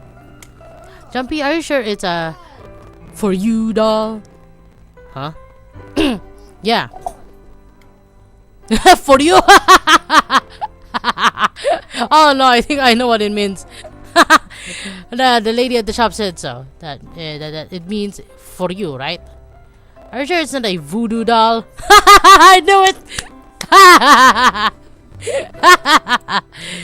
Oh my gosh. That's oh man. Well, it sure looks like a voodoo doll. I mean, you do know what a voodoo doll is used for, right? Yeah, I guess calling it Junpei isn't a very good idea. Ouch! That's why you can contact him by giving this to me anyway. It just seems like real sudden. Oh well, you know how after June we aren't gonna see much of each other too much. I mean, we're gonna be in different schools, and I just thought okay, well, how about we call it June then? Okay. So I wanted to give this to you. He sounds some sort of tribal chief in a bad movie. Yeah, head of tribe. Oh great, the dull traditional charm of the tribe. Haha. Oh gosh. So I give this to it me. So we always together. Oh Jumpy. Really? If something bad, then hold and pray. I go wherever you are. So here, take. Reach my hand out and pick up the doll gently. Thank you. Thank you so much, Jumpy. Before I knew it, I was crying. Tears streamed down my face and fell onto June's tiny yarn doll. Oh, Jumpy, I'll never forget you. I promise. Jumpy looked straight into my eyes and just said 5 words. I'll never forget you either. The sky was beautiful. It was a beautiful crimson red as it melted down toward the horizon. The last golden rays of sunlight stretched out across the city and painted themselves across the hills. We sat, bathed in the warm light of the evening, just the two of us, leaning gently against one another, shoulder to shoulder. The sun set, and we still didn't leave. We watched in silence as the darkness deepened, and one by one the lights of the town began to flicker on. There's still one thing I don't get. To be honest, it's the biggest mystery as far as I'm concerned, and is also the only one that's really important. It has to do with June and Akane. Yes, how is she alive? 9 years ago, she died in the incinerator on the Gigantic. But she's still alive now as June. But how? Was it because I tapped onto the morphic field set and saved her 9 years ago? Alright, let's say that makes some kind of insane sense. If I did that then, how do I make sense of what 7 remembers? Snake makes sense. He's blind. He couldn't have seen her body anyway. That's 7. He said he was sure he saw it. Does that mean there's some sign of... Does that mean that there's some kind of historical discrepancy? Or wait, maybe that's not it at all. There is one other logical explanation. Was that what you told me the truth, 7? You look satisfied. No. No way. He couldn't. Hey, look over there. There's somebody next there. Huh? What? Maybe 7 lied.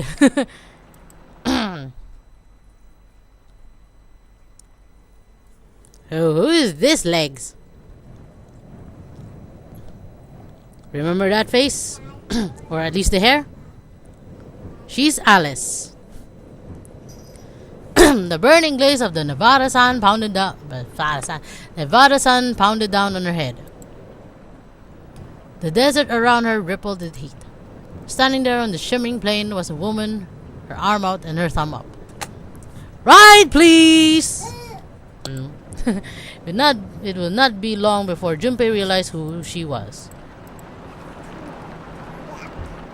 Alice! End! You guys really do end it real. Yeah. Cold. Hot? Cold. Coffee? Cold. Cold? Let me try. Great. What? They're finally finished. Never mind. What colors? Brown? Memories of the escape. Oops. No, I don't want to play it again. Ah, not again. Okay, back. I'm dumb. I kept pressing it. I was trying to see if it's there. That last room. Where is it?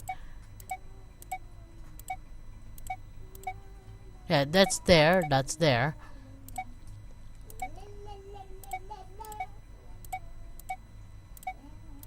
Where's that other room? It really doesn't want me to play the last part, doesn't it? If I want to replay that part, it doesn't.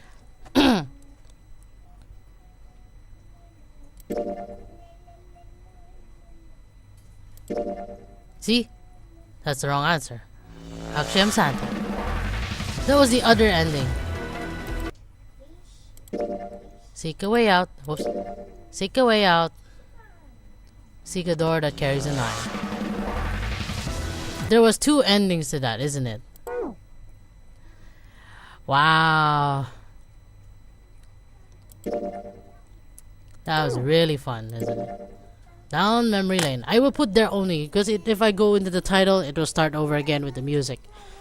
Oh, I hope you guys enjoyed that. Well, I played this a few years ago when I downloaded it in the internet because Hong Kong didn't have it. Didn't have this game. It didn't have this game for some unknown reason. I played this a few years ago. Wait. 2005. That was 2005. Can you play him? The other way? Can you play him? I guess you can say this game was almost played. I played this almost 9 years ago as well. Yeah, I want to braid you too. Okay, turn around. Yeah, turn around and slap your hair. I want so many rubber bands. Yeah, no, I don't want to put so many rubber bands. You only have one hair. No, I don't want one here. I want this one. Yeah. Ouch. My daughter wants me to put micro braids on her hair for some reason. But still, no. Not gonna do that to her. Yeah, later. So, I played this almost 9 years ago. I'm not sure if that's exactly when this first game was out or if that's exactly the first time I played that game. But I did remember I played this during high school. Because that was when my friend who is mute, not really mute, but deaf, a really good friend who's deaf, she introduced me to the first Phoenix Rice game. And because of that, my sister my sister and I got infected, got addicted, and we searched for more games to play. I got addicted looking for puzzle games and mystery solving point click games. My sister got infected, got addicted to Pokemon games. Well, she was already a Pokemon fan to begin with the Game Boy, but she got even more addicted when it's an NDS console. And yeah, when I found this game, I didn't understand half of the things on it, but I enjoyed that last ending. I never got the endings of the other 2, I think. There was 2 of these endings I didn't get, but I got the other one for some reason, and I managed to progress. And some of the things didn't actually show up here in the game I played before. It wasn't supposed to be able to end there, but it ended there for some reason. And if I'm correct, the third game is announced. No, the developers of this game announced a couple of months ago this year. Excuse me. Last couple of months, July. Oh God, I'm burping from all the tea. This year, July, they had announced that the third game would come out next year, 2016. I heard that they were still developing it, and I heard last year, 2014, that they stopped trying to develop because they didn't have enough support and funds for it. Because I remembered I played their second game, which was very, very, very, very tedious. Well, I didn't actually play it. I actually watched play it. It was very tedious. You have to go back and forth, back and forth. Here we have 6 endings, so I have to go back and forth a lot. But in the second game, there was at least 11 endings. 11. Can you imagine that? All 11 endings were there. The second game gave even more questions. And then I was hoping that they would get. Then that's where the third game comes out. That's where the third game comes in. It'll finally solve the answer why this game, why the Nonary game project started. It would finally give answers that everyone has been looking for. Why create the Nonary game? Why? For what purpose? Not you. For what purpose? Was Hongo trying to get something? Was Hongo trying to get something? Was he trying to get something in his future? Was he trying to get something? Yeah, was he trying to get something that what the other three guys did now? Or are they trying to get something in the future? Oh gosh, what are you doing? Or was there some kind of incident in the past that made him and the other three guys want to start this experiment? And you still have to also answer, how was it that June or Akane was still alive in this end, and she was supposed to be dead? She, I know, was the one held responsible for doing these experiments to begin with. She's also responsible, I think, for the start of the second game. The third testing. Which is this game's second. The second game is where the character is not... Nice feet. Poor feet. Yeah. The second game, we don't play as Junpei. Later. We don't play as Junpei in the second game. We play as Sigma. We play as Sigma, and we're playing it like in so many years in the future. I mean, so many years. We were put into a sleeping chamber. That's how long we were.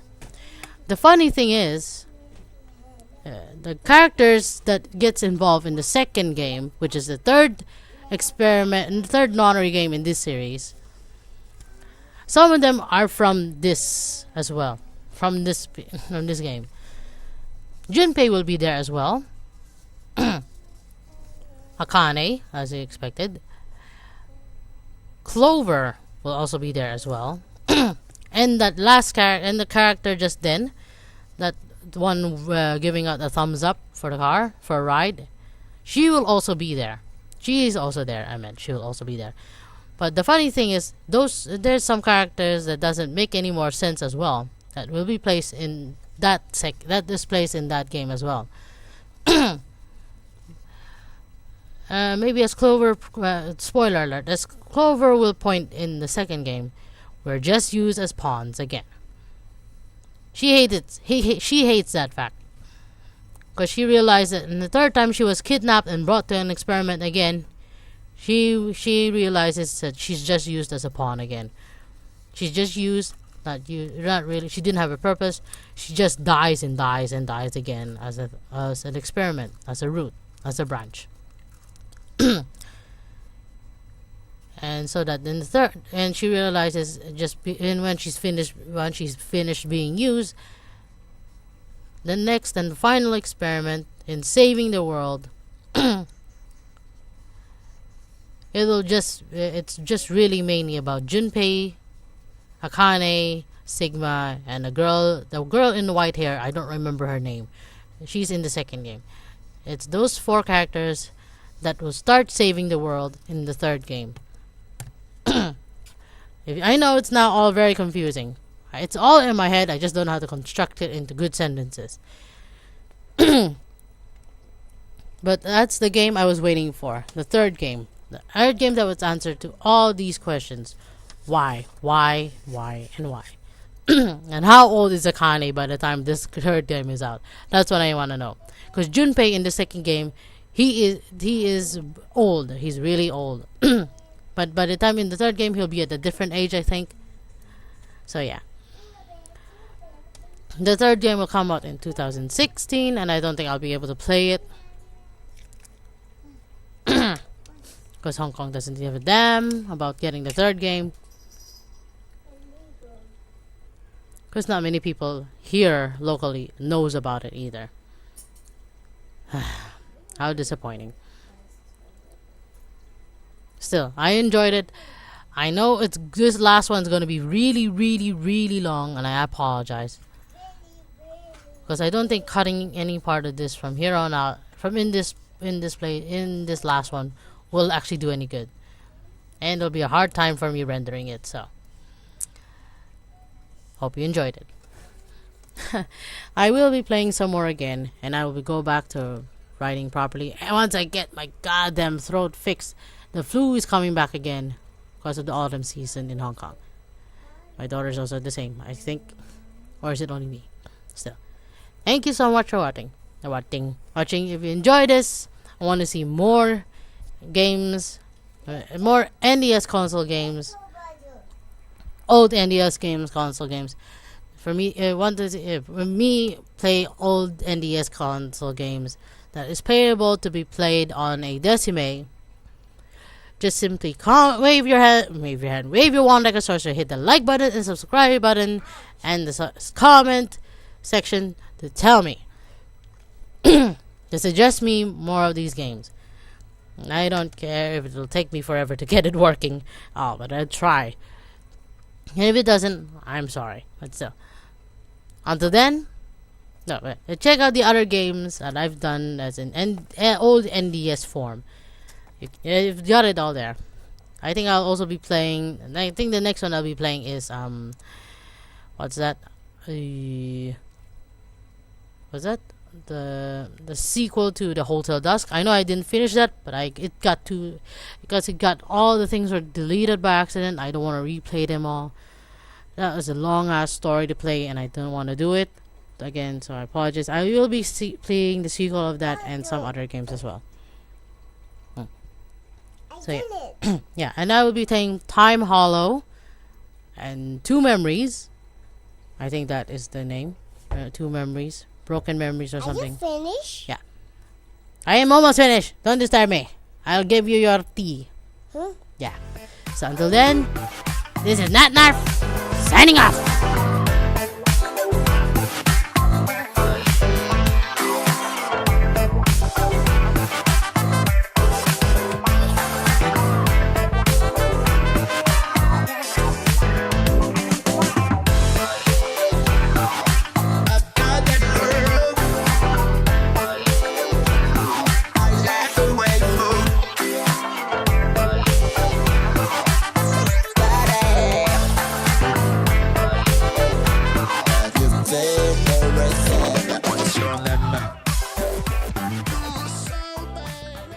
Bye-bye.